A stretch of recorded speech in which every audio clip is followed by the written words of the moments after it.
राहुल गांधी ने जिस तरह आखिरी वक्त में यात्राएं की, उससे जो थोड़ी बहुत डाउट की स्थिति थी, जो संशय था, वो भी खत्म हो गया।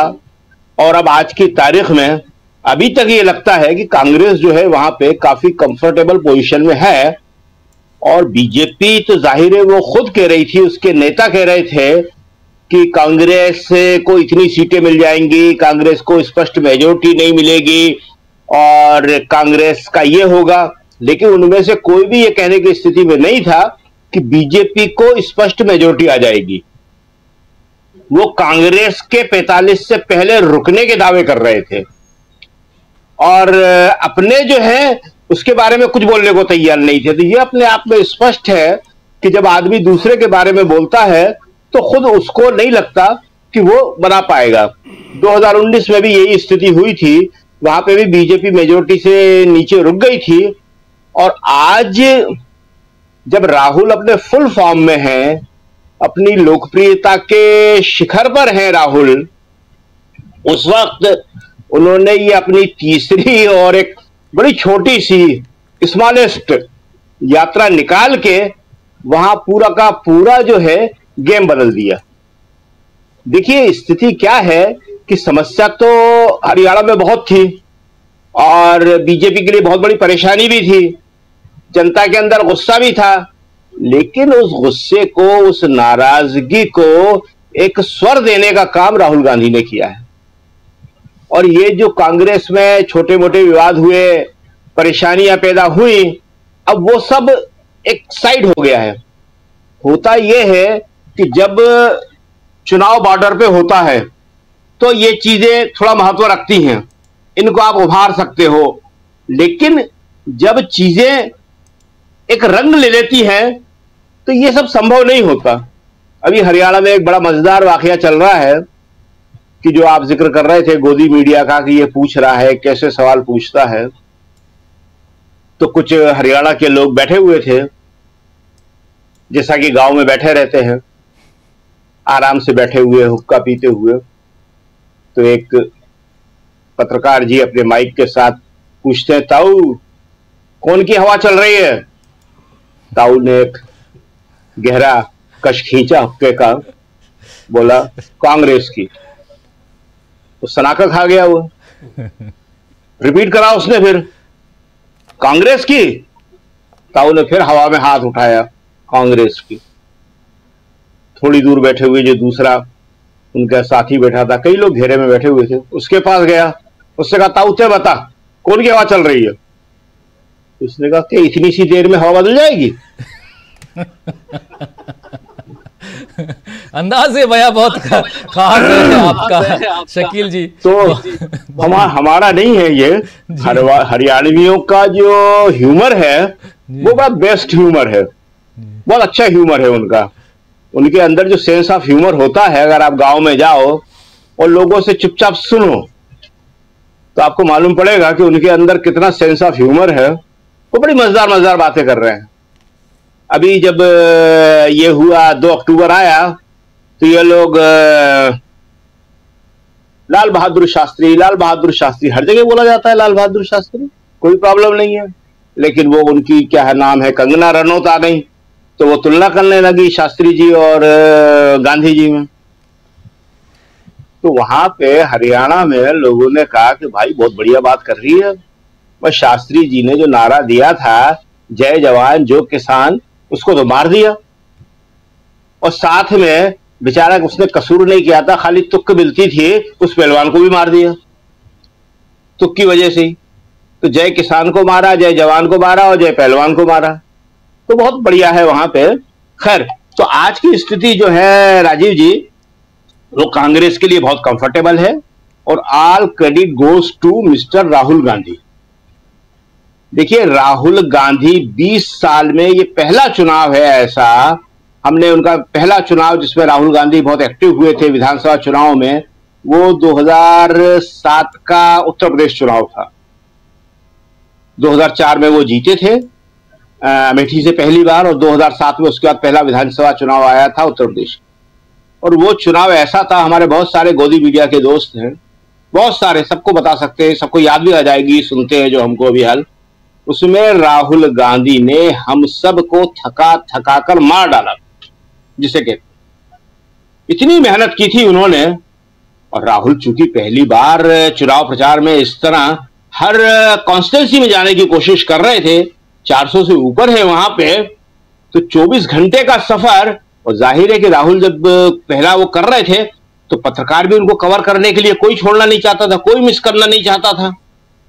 तो रातें भी जो है गाड़ी में बीतती थी, सुबह थोड़ी सी देर किसी होटल में चेक इन होते थे हम लोग फ्रेश होने के लिए, और उसके बाद सोचते थे कि चाय पी ली जाए, उतनी देर में मालूम पड़ता था कि राहुल निकल गए। तो वो राहुल ने बहुत मेहनत की थी, और उसके बाद 2007 से लेकर आज तक राहुल की मेहनत में कोई कमी नहीं है, राहुल के कमिटमेंट में कोई कमी नहीं है। लेकिन स्थितियों को बनने में कांग्रेसियों ने बहुत समय लगा दिया। कांग्रेसी है ये, वो हरियाणा में ही कहते हैं, हरियाणा की कहावत है, ये तो ऐसे ही चलेगी।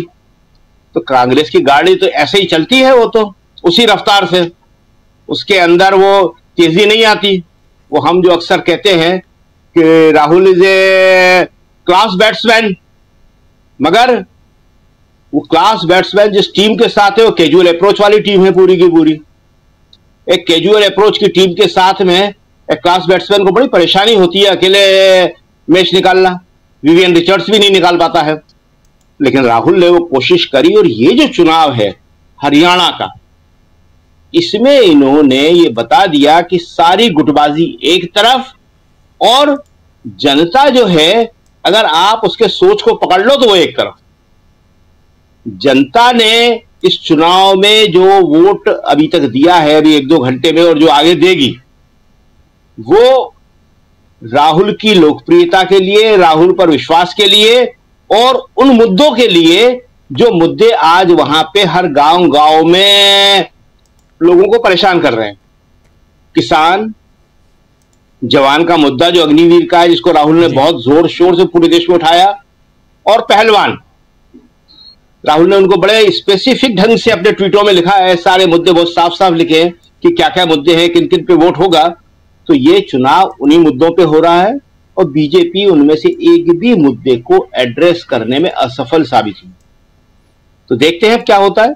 जी बिल्कुल, आप सही कह रहे हैं, देखते हैं क्या होता है। राहुल गांधी ने इस चुनाव को बीजेपी से छीनकर कांग्रेस की झोली में लाने की बहुत ही महत्वपूर्ण भूमिका निभाई है, जो साफ दिखाई दे रहा है। आज जनता किसके झोली में कितनी सीटें देती है, ये आने वाला वक्त बताएगा, यानी 8 तारीख को पता चलेगा। लेकिन उससे पहले शाम 5 बजे से लगातार आप इसी चैनल पर, हमारे चैनल डीबी लाइव पर देखेंगे पल पल की रिपोर्ट, हरियाणा के साथ साथ एग्जिट पोल हरियाणा और जम्मू कश्मीर में किसकी सरकार बनने जा रही है, और जम्मू कश्मीर को 370 के कुछ प्रावधानों को हटाने के बाद, यूटी बनाने के बाद, जम्मू और कश्मीर और लद्दाख को 2 भाग में बांटने के बाद, अब वहां जो विधानसभा की चुनाव हुआ है, वहां सरकार किसकी बनेगी, इस पर सबकी निगाहें टिकी हुई हैं। जम्मू कश्मीर की बात, लेकिन इधर हरियाणा में 10 साल की एंटी इनकम्बेंसी फैक्टर क्या इतना हावी हो गया है कि अब बीजेपी की सरकार जा रही है,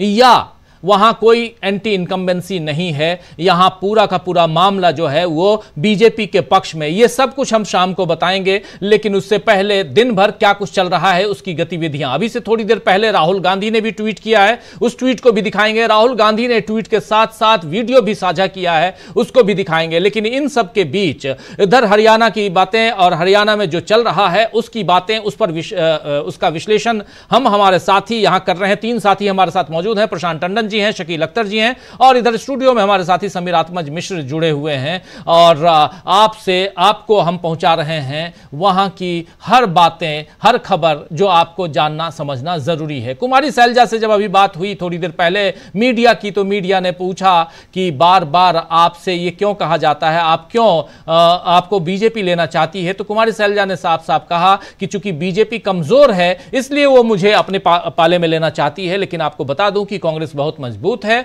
और 90 की 90 सीटें हम जीतने जा रहे हैं। चाहे महिलाओं की बात हो, महिला मुख्यमंत्री की बात हो, उस पर भी उन्होंने कहा कि आला कमान तय करेगा। आपने सुन लिया, उधर विनेश फोगाट की बात भी सुन ली। जरा विनेश फोगाट को फिर से सुनाते हैं कि विनेश फोगाट ने क्या कुछ कहा था, जरा उसको सुन लेते हैं।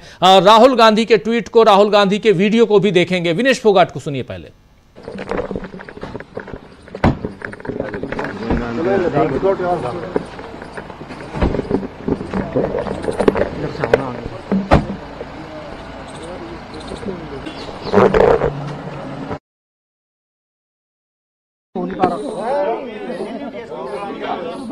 ने आपको डांटा, हम तो आप बोल निकाल रहे हो भला से। नॉलेज नहीं है आपको सर, आपको नॉलेज नहीं है बिल्कुल।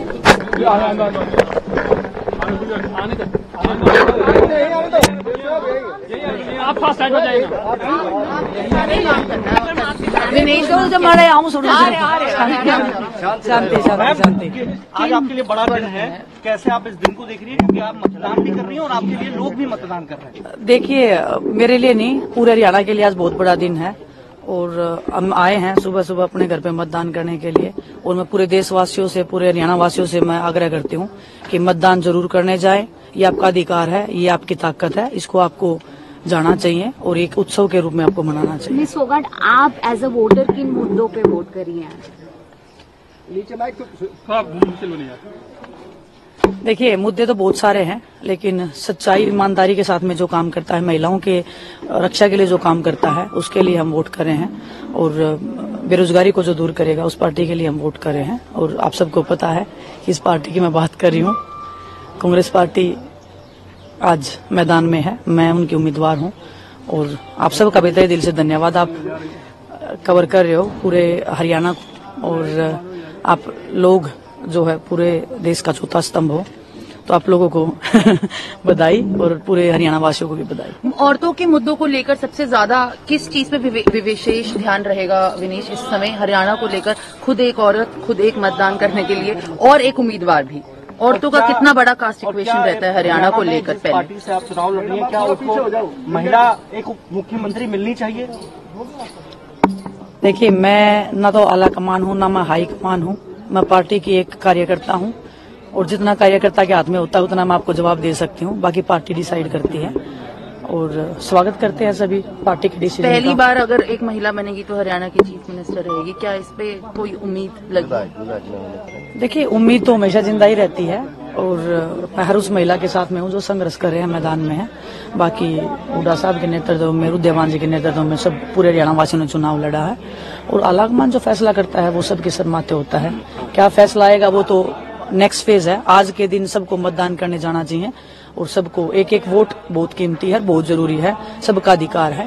बीजेपी आश्वासित है कि तीसरी बार उनकी सरकार बनेगी, लेकिन कांग्रेस भी कह रही है कि नहीं, इस बार सरकार उनकी बनेगी। आप क्या कहती हैं? बीजेपी तो बहुत दूर जाएगी इस बार, हवा में उड़ने वाली है, ऐसी बात नहीं है। हरियाणा के लोग 10 साल से बहुत परेशान है बीजेपी से।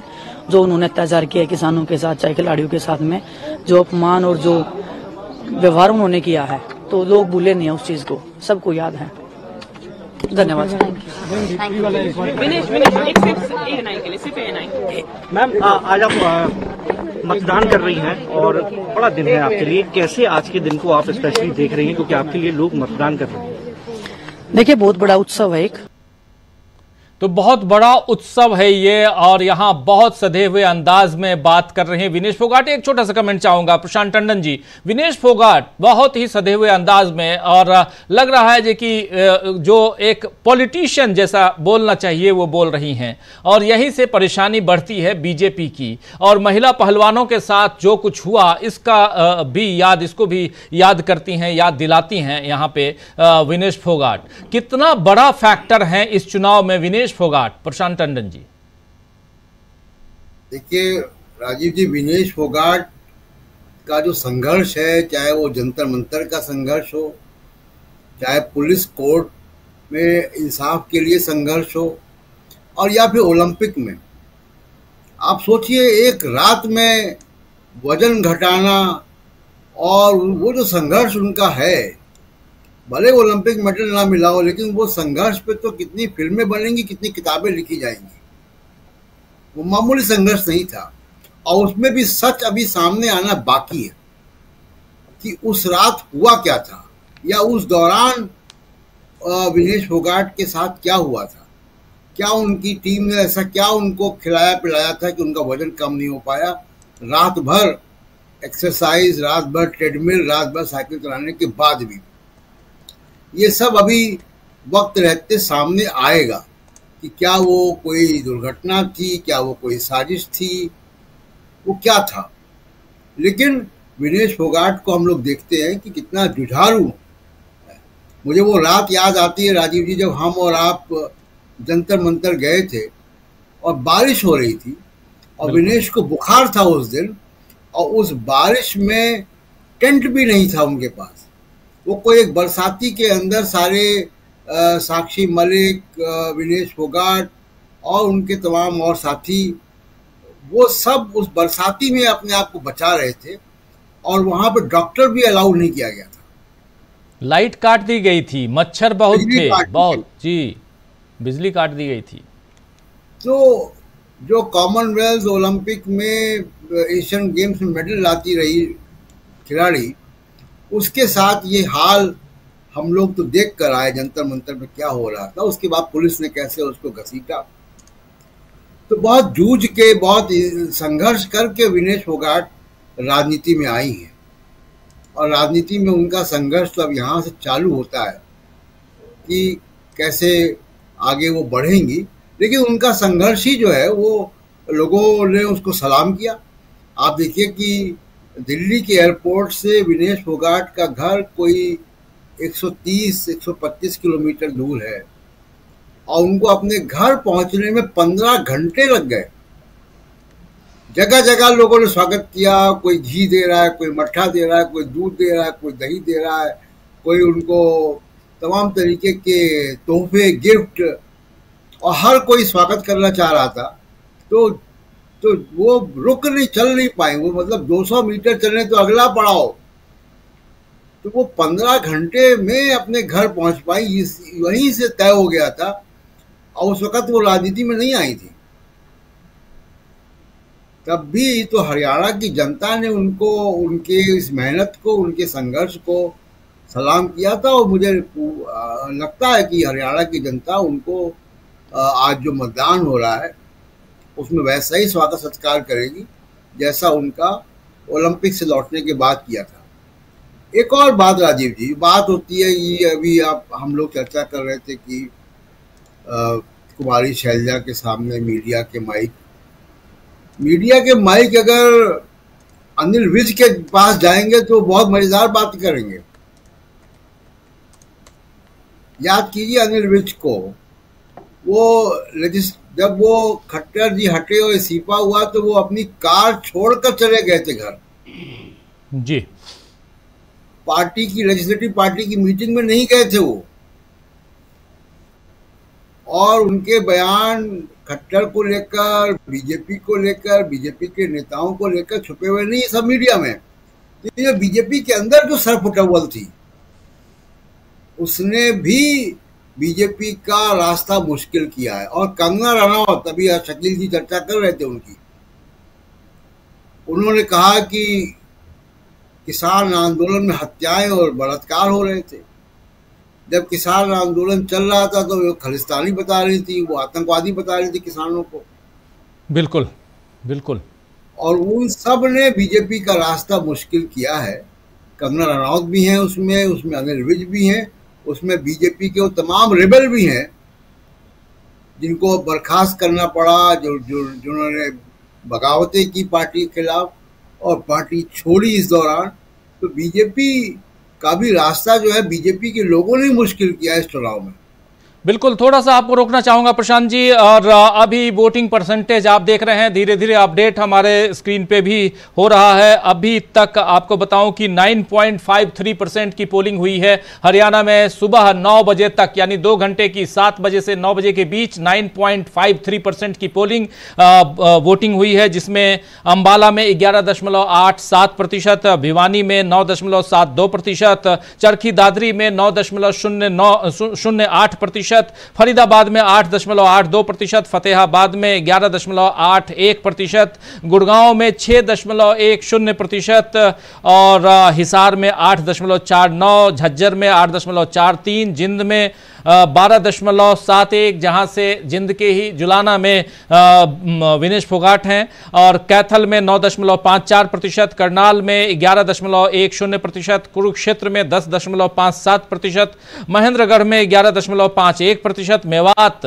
10.64%, पलवल में 12.54%, पंचकुला में सबसे कम 4.08%, पंचकुला सबसे कम 4.08%, और इसके अलावा पानीपत में 7.49%, रेवाड़ी 9.27%, रोहतक 10.76, सिरसा 9.87, सोनीपत 7.89 और यमुनानगर में 9.27%।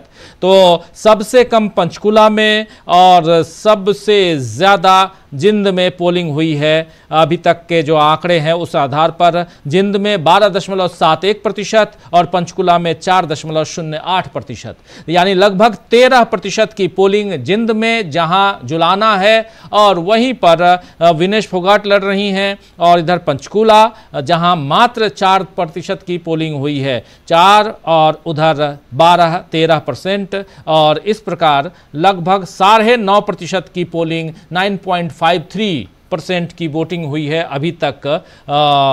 इधर हरियाणा में पिछले 2 घंटे में 7 बजे से लेकर 9 बजे तक की जो पोलिंग है उसमें धीरे धीरे लोग निकलेंगे। सुबह का समय है, लेकिन 10% की वोटिंग, लगभग सुबह 10% की वोटिंग अच्छी वोटिंग कही जाती है, मानी जाती है। समीर जी, जल्दी से एक इस पर आपका रिएक्शन, आगे बढ़ेंगे। राहुल गांधी को भी सुनना है कि क्या कुछ उन्होंने वीडियो जारी किया है, लेकिन पहले आपकी एक प्रतिक्रिया इस 10% के लगभग पोलिंग, 9.5% की पोलिंग। जी, अगर इसको जम्मू कश्मीर से देखा जाए तो उसकी तुलना में अभी जो 3 चरणों मतदान हुए हैं तो उसके लिहाज से तो कुछ कम है, लेकिन 10% के आसपास की पोलिंग सुबह 9 बजे तक के ये आंकड़े हैं तो ठीक ही कहे जाएंगे। ऐसा लग रहा है कि मतदान का परसेंटेज ठीक ठाक होने वाला है, अभी दिखाई पड़ रहा है। और एक चीज़ और भी है, मतदान का परसेंटेज की उम्मीद ठीक ठाक पहले से भी है, क्योंकि जिस तरह का माहौल हरियाणा में दिखाई पड़ रहा था चुनाव के दौरान, तो उससे लग रहा था कि लोग चुनाव में मतलब वोट डालने के लिए जा रहे हैं और उसके पीछे कारण है, उनका एक मकसद है, वो चाह रहे हैं, जिसकी चर्चा अभी हम लोग कर रहे थे कि एक बदलाव की आहट वहाँ के मतदाताओं में दिखाई पड़ रही थी, उसकी इच्छा दिखाई पड़ रही थी, जो रिफ्लेक्ट होगा यहाँ पर मतदान परसेंटेज में। ये अभी बढ़ने की तो उम्मीद है ही, लेकिन 9 बजे तक का ये जो आंकड़ा है 10% के करीब, तो ये ठीक ही बढ़िया ही कहा जाएगा। और जो दिखाई पड़ रहा है कि वहाँ पर मतदाताओं का रुझान चुनाव के दौरान, वो अभी यहाँ पर जो ट्रेंड दिख रहे हैं इसमें पोलिंग परसेंटेज में, उसमें भी वो दिखाई पड़ रहा है। जी, क्या कहेंगे शकील जी, इस 10% लगभग 9.53% इस पोलिंग में, और पंचकुला में बहुत कम 4.08% मात्र, जबकि जिंद में सबसे ज्यादा है लगभग 13% की पोलिंग, और ओवरऑल 9.53%, क्या कहा जाएगा? हम थोड़ा सा विनेश के बारे में बोलना चाहेंगे। विनेश ने अभी आप जो दिखा रहे थे उनकी मीडिया बाइट, उसमें जिस तरह हंस हंस के सारे मीडिया को, इतने सारे माइकों को एक साथ चित्त कर दिया, वो अपने आप में एक बड़ी मजेदार घटना थी। जब प्रैक्टिस होती है पहलवानों की, जिसे देसी भाषा में जोर करना कहा जाता है अखाड़ों में, तो जो बड़े पहलवान होते हैं, बड़े पहलवान से मतलब जो बड़ी कुश्तियां लड़ते हैं, विनेश जैसे, इन्हें बड़े पहलवान कहा जाता है, तो एक साथ कई कई पहलवानों से जोर करते हैं, उनके साथ लड़ते हैं ये अपनी स्टेमिना को बनाने के लिए। ये स्टेमिना के लिए होता है कि एक साथ 4, 6, 7 पहलवान होते हैं और उनसे एक साथ लड़ते हैं। तो उसी तरह विनेश ने अभी एक साथ 4, 6, 7, 8 कितने माइक थे, उन सब से मुकाबला किया और सबको चित्त कर दिया। ये जो ताकत आई है विनेश में, राजनीतिक ताकत, वो कहां से आई है? वही ताकत जो है राहुल ने विनेश को और पूरे देश को दी है। ठीक है, राहुल का जो सबसे बड़ा योगदान है, अभी अगर समय बदल जाएगा तो हम आप तो बोल नहीं पाएंगे, ऐसी ऐसी कहानियां यही गोदी मीडिया राहुल के बारे में प्रचारित करेगा कि हम आप भी हैरान हो जाएंगे कि ये तो हमें मालूम ही नहीं थी, और खुद राहुल कहेंगे यार ये सच है क्या, मुझे तो ये नहीं मालूम, तो ये मीडिया बताएगा। तो राहुल ने पूरे देश से डर खत्म कर दिया। इससे बड़ा योगदान राहुल का कोई नहीं है पूरे देश में। आप याद करिए कि राहुल की यात्राओं से पहले कैसा डर का माहौल था। इतना डर का माहौल था कि राहुल को कहना पड़ा था अपनी पहली यात्रा शुरू करने से पहले कि कोई जाएगा या नहीं जाएगा मुझे नहीं पता, लेकिन मैं अकेला जाऊंगा ये मुझे पता है। राहुल को यह कहना पड़ा था कि मैं अकेला जाऊंगा यात्रा पे, तय कर लिया है मैंने, कोई जाएगा या नहीं जाएगा मुझे नहीं मालूम। और आज हिम्मत क्या है लोगों के अंदर कि विनेश, एक छोटी सी लड़की, अभी इसको लेके भी लोगों को बड़ा हर बात में आपत्ति हो जाती है, अपनी बच्चियों को बच्ची नहीं कहते होंगे ये हैं, तो वो जो कह रही है कि ये मेरा कार्यक्षेत्र नहीं है, ये मेरे अधिकार क्षेत्र में नहीं आता, ये आलाकमान तय करेगा, हाईकमान तय करेगा। और सबसे मजेदार सवाल वो हैं जो इससे पूछे जा रहे हैं विनेश से कि आपने किसको वोट दिया और किस मुद्दे वोट दिया। अरे वो कांग्रेस की उम्मीदवार है, कांग्रेस के अलावा किसी और को वोट देगी या कांग्रेस के मुद्दों के अलावा किसी और को वोट देगी। वो उस दिन शायद हमने आपको बताया था जिस दिन विनेश की ज्वाइनिंग थी कांग्रेस के ऑफिस में, उस दिन एक पत्रकार गोदी मीडिया के हमारे दोस्त वहां पे विनेश से पूछ रहे हैं, विनेश के कांग्रेस ज्वाइन करने के बाद, कि ठीक है साहब ऐसा और वैसा, अब आप ये बताइए किस पार्टी से चुनाव लड़ेंगे। विनेश कांग्रेस ज्वाइन कर रही है और वो चुनाव बीजेपी से जाके लड़ेगी शायद, और जिसके लिए वो कह रही है कि उसको तो मैंने फोन किया उसने जवाब तक नहीं दिया। विनेश शायद उनकी एप्लीकेशन भी, बीजेपी उनकी एप्लीकेशन भी फाड़ के फेंक देती। तो गोदी मीडिया जो है अपनी भक्ति में अपनी बुद्धि भी बेच चुका है। इसके सवालों में कोई तार्किकता, समझ, राजनीतिक वो नहीं होता है। ऑफिस से इन्हें सवाल दिए जाते हैं, वो कहते हैं बेचारे, बताते हैं हमको, सब बताते हैं, ऑफिस से सवाल आते हैं इनके पास, और ऑफिस में जो सवाल बनाता है उसको ग्राउंड के बारे में कुछ मालूम नहीं होता। इसीलिए जगह जगह जो है इनकी बेइज्जती भी हो जाती है। ये जो बड़े बड़े चेहरे हैं सारे एंकर और पत्रकार, ये हरियाणा के चुनाव में एक भी नहीं गया, एक भी नहीं गया। ये जो कवर करने के लिए इतना सारा आपने, जिसे रिपोर्टर्स कहे जाते हैं, कैमरामैन कहे जाते हैं, ये पहुंचा है, लेकिन और ये हरियाणा के लोग कह रहे हैं, ये हम नहीं कह रहे कुछ भी, ये हरियाणा के लोग जो हम बता रहे हैं उनके अंदर जो है कॉमन सेंस भी बड़ा जबरदस्त है। वैसे तो हिंदुस्तान के हर गांव में होता है, हर देश में, हर इलाके में होता है, लेकिन वो जगह जगह के हिसाब से कम ज्यादा कई चीजें होती हैं। वो तो वो वही कह रहे हैं कि साहब वो फलानी एंकरनी बाई तो आई नहीं, और फलाने एंकर साहब तो आए नहीं, वो भाई तुम्हें क्या करना था उनसे। कल लगे नहीं, सबसे सवाल पूछते, एक सवाल मेरे को भी उनसे पूछना था जी। तो ताऊ अपनी जेब में सवाल रखे हुए थे वो कि क्या सवाल पूछना है।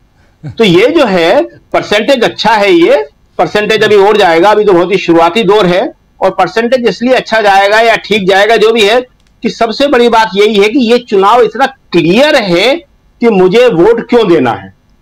हर एक के दिमाग में क्लियर बात है। 10 साल हो गए और इस 10 साल में जनता को टारगेट किया गया बाकायदा, और ये कोशिश की गई बताने की कि जनता अपने आप में कुछ नहीं होती है, हम जिस हाल में चाहेंगे उसमें हम इसको रखेंगे, और ये प्रजा है।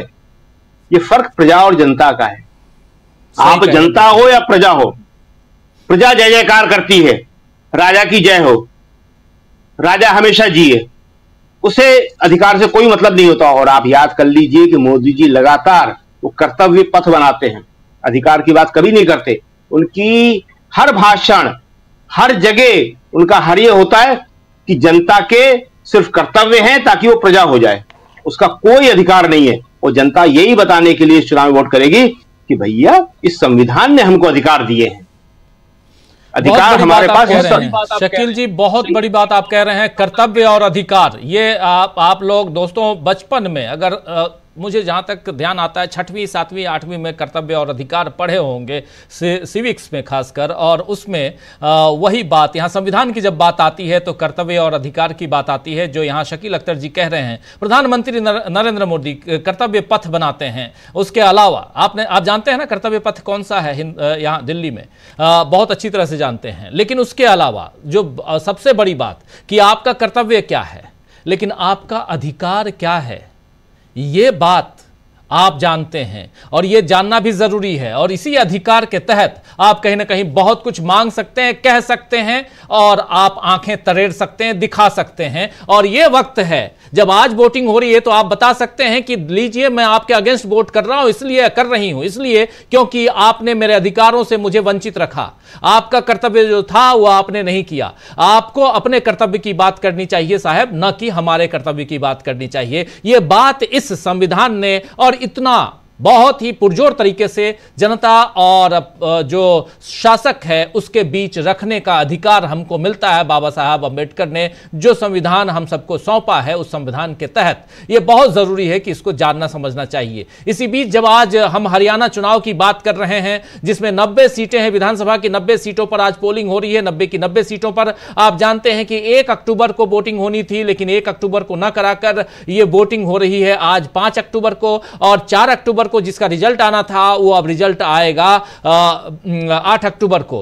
तो इसको बढ़ाया गया और बढ़ा दिया गया, ठीक है। लेकिन उसके अलावा नरेंद्र मोदी से लेकर तमाम लोगों ने क्या किया, शायद उम्मीद यही रही होगी कि कुछ समय और हम लोग प्रचार करेंगे, लेकिन प्रचार से वो बाहर हो गए। नरेंद्र मोदी भी, अमित शाह भी। नरेंद्र मोदी 1 तारीख को आखिरी प्रचार किए थे और अमित शाह 29 तारीख को आखिरी प्रचार में नजर आए थे। और इस प्रकार एक अलग परिस्थितियां नजर आई जिसकी चर्चा हम लोगों ने अपने ही कार्यक्रम, कई अलग अलग कार्यक्रमों में खूब की है। आज जब वोटिंग हो रही है तो राहुल गांधी ने अभी से थोड़ी देर पहले ट्वीट किया और एक वीडियो भी शेयर किया है। पहले राहुल गांधी के उस ट्वीट को देखते हैं, फिर वीडियो देखेंगे क्या कुछ उन्होंने साझा किया है। पहले ट्वीट लेके आए, देखिए ट्वीट में कह रहे हैं, हरियाणा के मेरे प्यारे भाइयों बहनों, आज प्रदेश में अत्यंत महत्वपूर्ण चुनाव है। सभी प्रदेशवासियों से अपील है, बड़ी संख्या में अपने घरों से निकलें और कांग्रेस को वोट करें। किसानों की समृद्धि के लिए, युवाओं के रोजगार के लिए, महिलाओं की सुरक्षा और सम्मान के लिए, हर वर्ग की भागीदारी के लिए, सामाजिक सुरक्षा के लिए,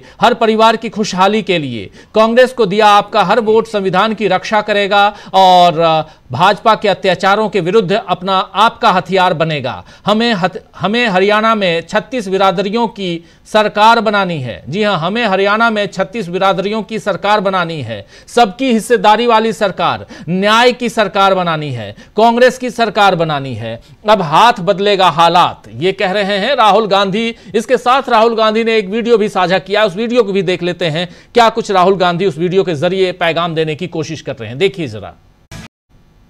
तो अपने उज्जवल भविष्य के लिए कांग्रेस को वोट दे, हाथ बदलेगा हालात, ये कह रहे हैं राहुल गांधी इस वीडियो के जरिए। और राहुल गांधी ने सीधा सीधा मैसेज दे दिया, पैगाम दे दिया है कि हाथ बदलेगा हालात। और हरियाणा की जो हालत है या हरियाणा के जो हालात हैं वो कैसे हैं, उसका जिक्र यहाँ राहुल गांधी कर रहे हैं। राहुल गांधी ने कैसे इस चुनाव को कांग्रेस की तरफ मोड़ा है उसका जिक्र अभी से थोड़ी देर पहले, उसके बारे में अभी से थोड़ी देर पहले हमारे साथी शकील अख्तर जी आपको बता ही रहे थे।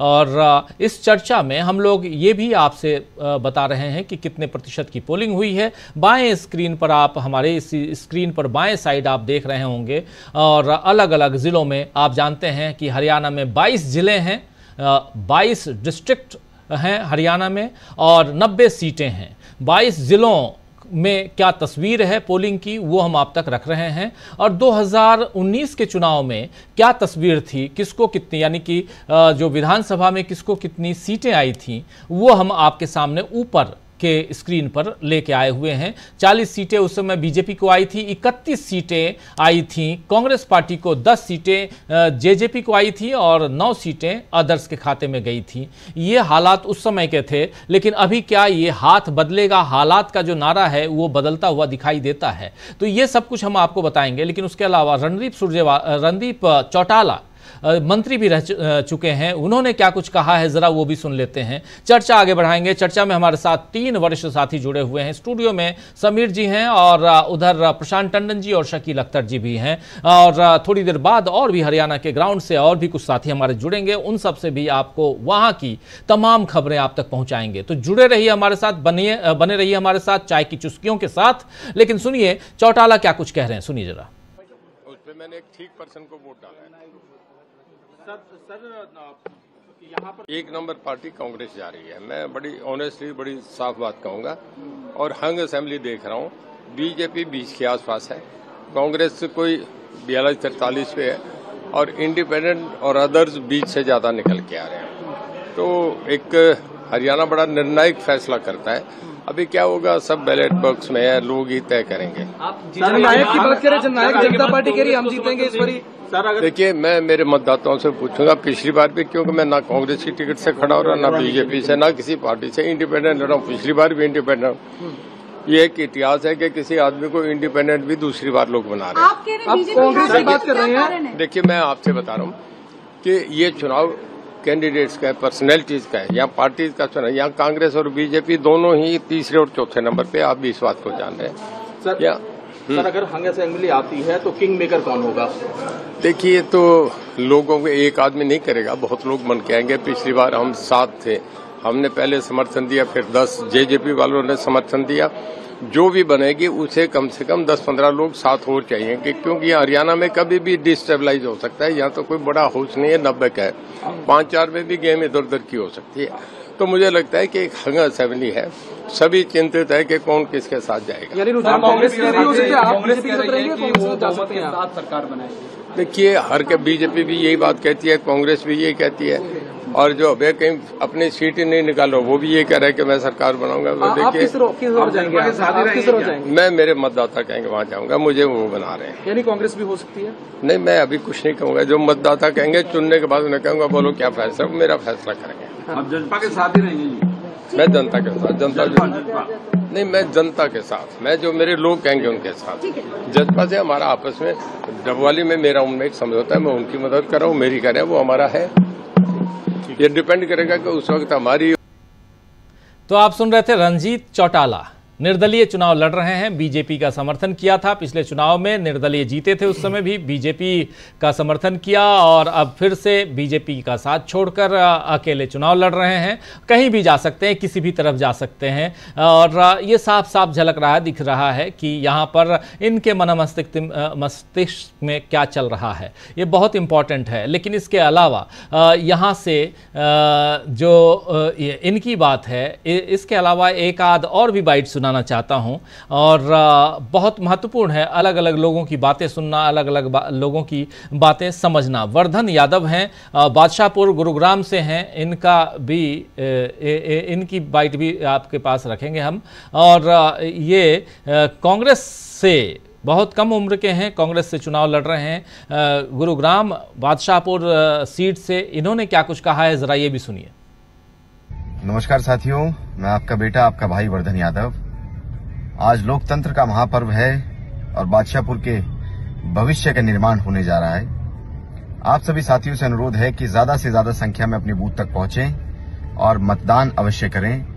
मतदान करके मैं अभी बादशाहपुर से निकला हूं, और इस वीडियो के माध्यम से आपसे अपील करना चाहता हूं कि संविधान को मजबूत करें, लोकतंत्र को मजबूत करें, अपने बूथ तक पहुंचें, और याद रखें, बिना घबराए, बिना डरे, ज्यादा से ज्यादा संख्या में निकल करके मतदान करें।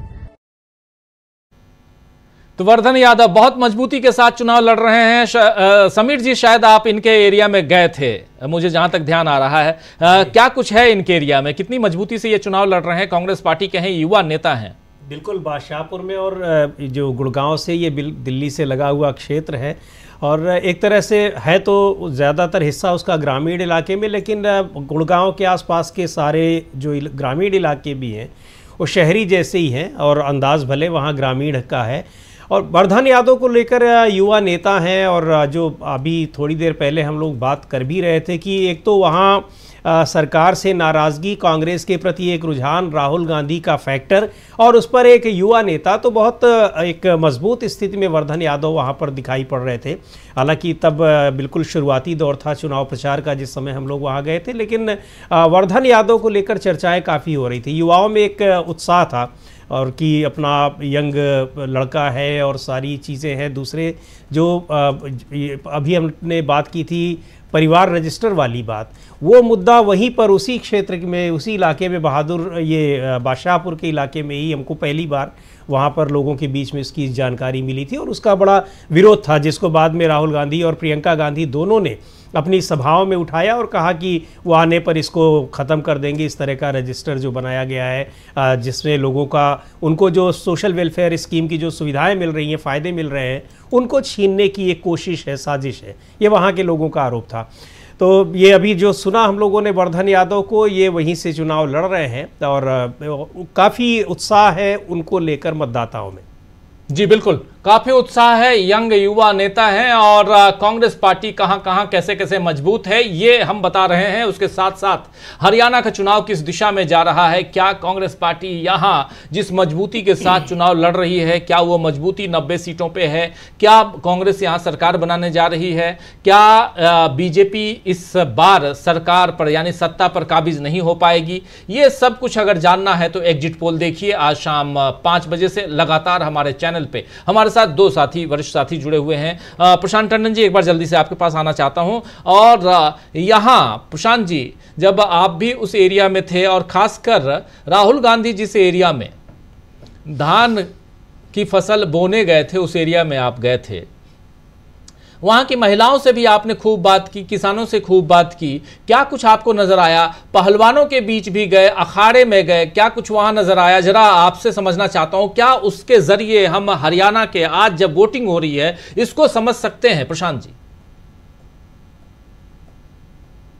हरियाणा की महिलाएं दबंग महिलाएं, हिम्मत की महिलाएं हैं। वो अखाड़े में लड़ती हैं, मेडल लाती हैं, चाहे वो विनेश फोगाट हो, साक्षी मलिक हो, फिल्में बनी इनके ऊपर, आमिर खान ने फिल्म बनाई है। और किसानों खेत में काम करती है, मेहनत का काम करती हैं, गाय भैंस पालती हैं, दूध दूती हैं। तो ये हरियाणा की महिला इकोनॉमिकली और सोशली बड़ी एम्पावर्ड महिला है। आप उनसे बात कीजिए तो वो हिचकती नहीं है बात करने में, चाहे कैमरे के सामने भी। आप देखिए, वो हम लोग जब खेतों पे खड़े होकर बात कर रहे थे, या जिन्होंने गाय भैंस पाली हुई थी, जहाँ पे हम लोगों ने चूरमा खाया था, वहाँ की महिलाओं से बात की। उस महिला से बात की जिसका आंखों का ऑपरेशन राहुल गांधी ने करवाया, या एक 100 साल की महिला, वो भी किस तरीके से बात कर रही थी। तो हरियाणा में महिला बहुत एम्पावर्ड है और वो इंडिपेंडेंट है मताधिकार में भी, और वो उसका असर हमको दिखाई देगा। एक अभी आपने बड़ी मजेदार साउंड बाइट सुनाई रंजीत चौटाला की, रानिया से इंडिपेंडेंट कैंडिडेट है। आप देखिए कि सुबह 10 बजे से पहले वो मीडिया के सामने बात कर रहे हैं और वो कह रहे हैं कि अगर हंग असेंबली आएगी तो वो बीजेपी का साथ दे सकते हैं। ये सुबह 10 बजे कहकर वो अपना चुनाव बिगाड़ रहा है। ये साउंड बाइट उनके कंस्टिट्यूएंसी में घूम जाएगी। अब तक जब तक हम लोग बात कर रहे हैं वो लोगों के मोबाइल फोन पे चली गई होगी और उसका असर हो जाएगा। तो कई बार बहुत मंझे हुए पॉलिटिशियन भी मीडिया से कब क्या बात करनी चाहिए उसमें चूक जाते हैं। आप देखिए, विनेश फोगाट ने कितनी होशियारी से बात की कि उन्होंने कोई ऐसी बात नहीं की कि जिसका इस्तेमाल उनके खिलाफ हो सके। लेकिन चौटाला साहब ऐसी बात कर रहे हैं, इंडिपेंडेंट हैं, किसी पार्टी के टिकट पे नहीं, फिर भी वो ऐसी बात कर रहे हैं। और जब वो मान रहे हैं कि माहौल कांग्रेस का है उसी बाइट में, और ये भी संकेत दे रहे हैं कि पिछली बार में बीजेपी का साथ दिया था, इस बार भी दे सकता हूँ अगर असेंबली आएगी तो वो अपना ही एक नुकसान कर रहे हैं। दूसरी बात देखिए, हरियाणा में जो तमाम सारे इश्यूज की हम लोग चर्चा कर रहे हैं, उसमें एक बहुत महत्वपूर्ण इशू है दमन, वहां पे किसानों का दमन। और हम लोगों ने राजीव जी अपने जीवन में तमाम मकबरे देखे हैं, बादशाहों के मकबरे देखे हैं, लेकिन जब हम लौट रहे थे हरियाणा से तो सिंघू बॉर्डर पे हमने दमन का मकबरा भी देखा। वो सिंघू बॉर्डर जहाँ पे संगीनें लगाई गई थी, पुलिस का दमन हुआ था किसानों के खिलाफ, वहाँ अभी बैरिकेड रखे हुए हैं। वो बैरिकेड वहाँ मौजूद है कि किसान कभी भी दिल्ली की तरफ आए तो वो बैरिकेड दोबारा खड़े कर दिए जाए। और ये जनता को याद दिलाने के लिए कि ये है, वो सारी निशानियां वहाँ छोड़ी हुई हैं। वो दमन का मकबरा वहाँ मौजूद है, दिल्ली पुलिस का या हरियाणा पुलिस का, जिसका भी हो वो। तो हरियाणा के चुनाव का जो पूरा प्रोसेस है वो ही बता रहा है कि रिजल्ट क्या होगा। एक और बात, अभी आपने कहा कि जींद में 13% वोट हुआ अभी तक, 9 बजे तक की खबरें आई। देखिए, जींद वहां का पॉलिटिकल कैपिटल है हरियाणा का। जींद में अगर मतदान बहुत ज्यादा हो रहा है और बढ़िया उत्साह है लोगों का, तो आप ये मानिए कि पूरे हरियाणा में उत्साह में मतदान होगा। और अभी क्योंकि नवरात्र भी है, क्योंकि इलेक्शन कमीशन ने ऐसा रीशेड्यूल किया कि नवरात्र के बीच में चुनाव आए, तो वो उसका भी असर है। सुबह लोग अपना नहा धो के पूजा पाठ करके तब जाएंगे। खेती, क्योंकि हरियाणा एक खेतीहर राज्य है, खेती किसान लोग पहले खेतों में काम करेंगे, पहले अपने पशुओं का ध्यान रखेंगे, उसके बाद वो चुनाव वोट डालने जाएंगे। तो चुनाव, और हरियाणा में तो चुनाव में मतलब गांव के गांव एक साथ चुनाव डालने, वोट पूरा गली एक साथ चुनाव डालने जाती है वहाँ पे। तो हम देखते हैं कि हुक्का की बहुत परंपरा है, और हुक्के लग गए होंगे वहाँ तमाम चौपालों में, और वो उसके बीच में वो तय करते हैं, और वो एक बड़ा रोल प्ले करते हैं राजीव जी। हरियाणा के चुनाव मैंने देखे हैं, या पश्चिमी उत्तर प्रदेश के भी, तो पोलिंग सेंटर से कोई 200-300 मीटर दूर जहां तक भी अलाउड हो, वहां 5-6 बुजुर्ग हुक्का लेके बैठ जाते हैं, और वो जो भी लोग जा रहे हैं सबको जानते हैं, नाम से जानते हैं। बिल्कुल। तो वो एक अपना एक अलग उनका स्टाइल है कैंपेन करने का। और इस हरियाणा की यात्रा में हुक्के का मजा मैंने भी लिया, लेकिन जी बिल्कुल बिल्कुल, बोलिए तो तस्वीर आपकी वायरल कर दूं। खैर, लेकिन बहुत महत्वपूर्ण है, हरियाणा के इस चुनाव में हुक्के का भी बड़ा योगदान रहता है। न सिर्फ इस चुनाव में बल्कि हरियाणा के ऐसे बहुत सारे कार्यक्रमों में। हमारे साथ जुड़ गई हैं बुशरा खानम, हमारे साथी। बुशरा जी, आपका स्वागत करता हूं। और हरियाणा के चुनाव को, जिंद का जिक्र कर रहे थे, जिंद को बहुत नजदीक से आपने कवर किया है, उस पर भी हम आएंगे। लेकिन इस बीच ये तस्वीरें देखिए आप, जो आप देख रहे हैं, हम सबके बीच राहुल गांधी हाथ में बुके लिए हुए, फूलों का गुलदस्ता लिए हुए राहुल गांधी पहुंच चुके हैं वहां कोल्हापुर।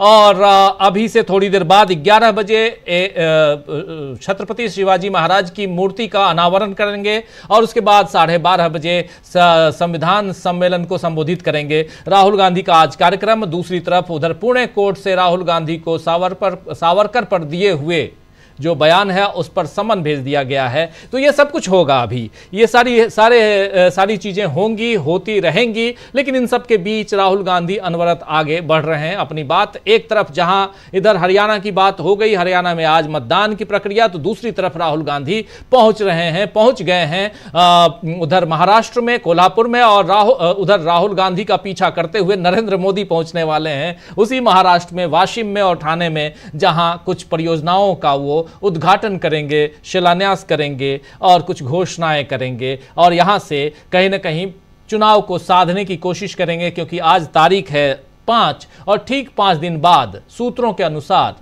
घोषणा हो रही है चुनाव की, महाराष्ट्र चुनाव की और झारखंड चुनाव की। यानी 10 तारीख को महाराष्ट्र और झारखंड चुनाव की घोषणा, विधानसभा चुनावों की घोषणा। लेकिन उससे पहले जितना बांट सकते हो, जितने वायदे कर सकते हो कर लो, और बाद में देखा जाएगा। चुनाव के बाद करने की इच्छा होगी करेंगे, नहीं करने की इच्छा होगी नहीं करेंगे, बादशाह हम ही हैं। लेकिन बात यहीं पर खत्म नहीं होती है। जरा सुनते हैं, देखते हैं पहले पढ़ते हैं कि क्या कुछ ट्वीट किया है मल्लिकार्जुन खड़गे ने हरियाणा को लेकर। हरियाणा चुनाव को लेकर मल्लिकार्जुन खड़गे ने अभी से थोड़ी देर पहले ट्वीट किया, उस ट्वीट को देखेंगे और उसके बाद चर्चा आगे बढ़ाएंगे। बुशरा जी तब तक आता हूं जब तक वो ट्वीट हमारे पास बीच आता है। जिंद, जुलाना और वहां पर विनेश फोगाट, आपने भी बात की थी विनेश फोगाट से। विनेश फोगाट बहुत ही सधे हुए अंदाज में एक पॉलिटिशियन की तरह अपनी बात रख रही हैं और यही बात बीजेपी को अखड़ती है, कहती है, खटकती है, अखड़ती नहीं खटकती है, कहती है बीजेपी की ये तो पहले से पॉलिटिशियन थी और देखो पहले से ये पॉलिटिक्स ज्वाइन करना चाहती थी, सब कुछ किया जो यहाँ जंतर मंतर पे हुआ वो सारी नौटंकी थी, महिला पहलवानों को इकट्ठा करके सरकार को बदनाम करने की कोशिश हुई। ये सब बात कहती हुई बीजेपी नजर आती है, बीजेपी के समर्थक नजर आते हैं, आएंगे उस पर, लेकिन पहले जरा देख लेते हैं क्या कुछ लिखा है मल्लिकार्जुन खड़गे ने। देखिए मल्लिकार्जुन खड़गे लिख रहे हैं, आज हरियाणा विधानसभा चुनाव में मतदान हो रहा है। मेरी हरियाणा के 36 बिरादरी समेत सभी लोगों से अपील है कि वोट जरूर डालें। आपका एक वोट हरियाणा को खुशहाली और सामाजिक न्याय के पथ पर ले जाएगा। ईवीएम पर वोट डालने से पहले ये याद रखें कि पिछले 10 वर्षों में प्रदेश में बेरोजगारी, महंगाई, भ्रष्टाचार, पेपर लीक, गांवों और शहरों की बदहाली, पहचान पत्र में धांधली, महिला सुरक्षा, सामाजिक भेदभाव और आर्थिक असमानता के अलावा हरियाणा को कुछ नहीं मिला है। सत्ता के लालच में हरियाणा के विकास का बंटाधार हुआ है। आज का आपका एक वोट इन सब पर विराम लगा देगा। हरियाणा फिर से तरक्की के रास्ते पर चल पड़ेगा। अगर हरियाणा का भविष्य बदलना है तो ईवीएम बटन दबाने की गूंज दिल्ली तक सुनाई देनी चाहिए ताकि पूरी तरह बदलाव हो सके। मैं अपने युवाओं से, खासकर पहली बार वोटिंग करने वाले नागरिकों से अनुरोध करता हूं कि लोकतंत्र के इस उत्सव में जरूर भागीदारी बने। ये लिख रहे हैं मल्लिकार्जुन खड़गे। बहुत इंपॉर्टेंट मैसेज यहां हरियाणा के वोटर्स को देते हुए यहां मल्लिकार्जुन खड़गे। लेकिन बढ़ते हैं यहां से आगे, ऐसे मैसेजेस तमाम नेताओं के आ रहे हैं और वो हम आप तक पहुंचाते रहेंगे। लेकिन हरियाणा में सुबह 9 बजे तक 9.53% की वोटिंग हुई है। अब यहां से और क्यों इतना कम वोटिंग है इसके बारे में प्रशांत टंडन जी बता रहे थे, समीर जी बता रहे थे, शाकिल जी के पास भी आऊंगा, लेकिन उनसे पहले जरा बुशरा जी आपसे समझना चाहता हूं कि ये जो विनेश फोगाट हैं, ये फैक्टर कितना काम कर रहा है हरियाणा चुनाव में। आप बहुत नजदीक से एक नहीं बल्कि 3-3, 4-4 बार गई हैं जुलाना, इसलिए भी समझना चाहता हूं। राजीव जी, ये सिर्फ जुलाना तक महदूद नहीं है, ये जुलाना तक लिमिटेड नहीं है। आप पूरे हरियाणा में, क्योंकि पूरे हरियाणा में मैं घूमी हूँ, तमाम जिलों में, अलग अलग जगहों पर जितना मुमकिन हो सका वहां उन जिलों में जाकर मैंने जब लोगों से बात की है तो ये मुद्दा सिर्फ जुलाना तक नहीं है। क्योंकि हरियाणा की जब हम बात करते हैं तो हरियाणा में बेटियों की इज्जत, बेटियों का वकार, ये उनके लिए बहुत महत्वपूर्ण है। और ये महिलाओं तक लिमिटेड मुद्दा नहीं है, बल्कि जब आप पुरुषों से बात करते हैं तो वहां पर भी वो सीधे तौर पर ये कहते हुए नजर आते हैं, हमारी बेटी के साथ ये किया गया, हमारी बेटी को सड़कों पर खींचा गया, हमारी बेटी के चेहरे पर जूते रखे गए, हमारी बेटी के साथ इस तरह का बर्ताव किया गया। तो ये अना का मामला है अब हरियाणा के लिए। और भारतीय जनता पार्टी का पूरा कैंपेन नेगेटिव कैंपेन था। पूरा कैंपेन आप शुरू से देख लीजिए, नरेंद्र मोदी से लेकर तमाम जितने भी स्टार प्रचारक उनके रहे या कैंडिडेट्स की हम बात करें, उनका पूरा कैंपेन नेगेटिव और कांग्रेस का पूरा कैंपेन पॉजिटिव था कि आगे वो क्या करेंगे। वो ये सब बताते हुए नजर आए कि रोड मैप आपके लिए वो पेश कर रहे हैं कि अगर आप हमारी सरकार बनाते हैं तो हम आपके लिए क्या क्या करेंगे।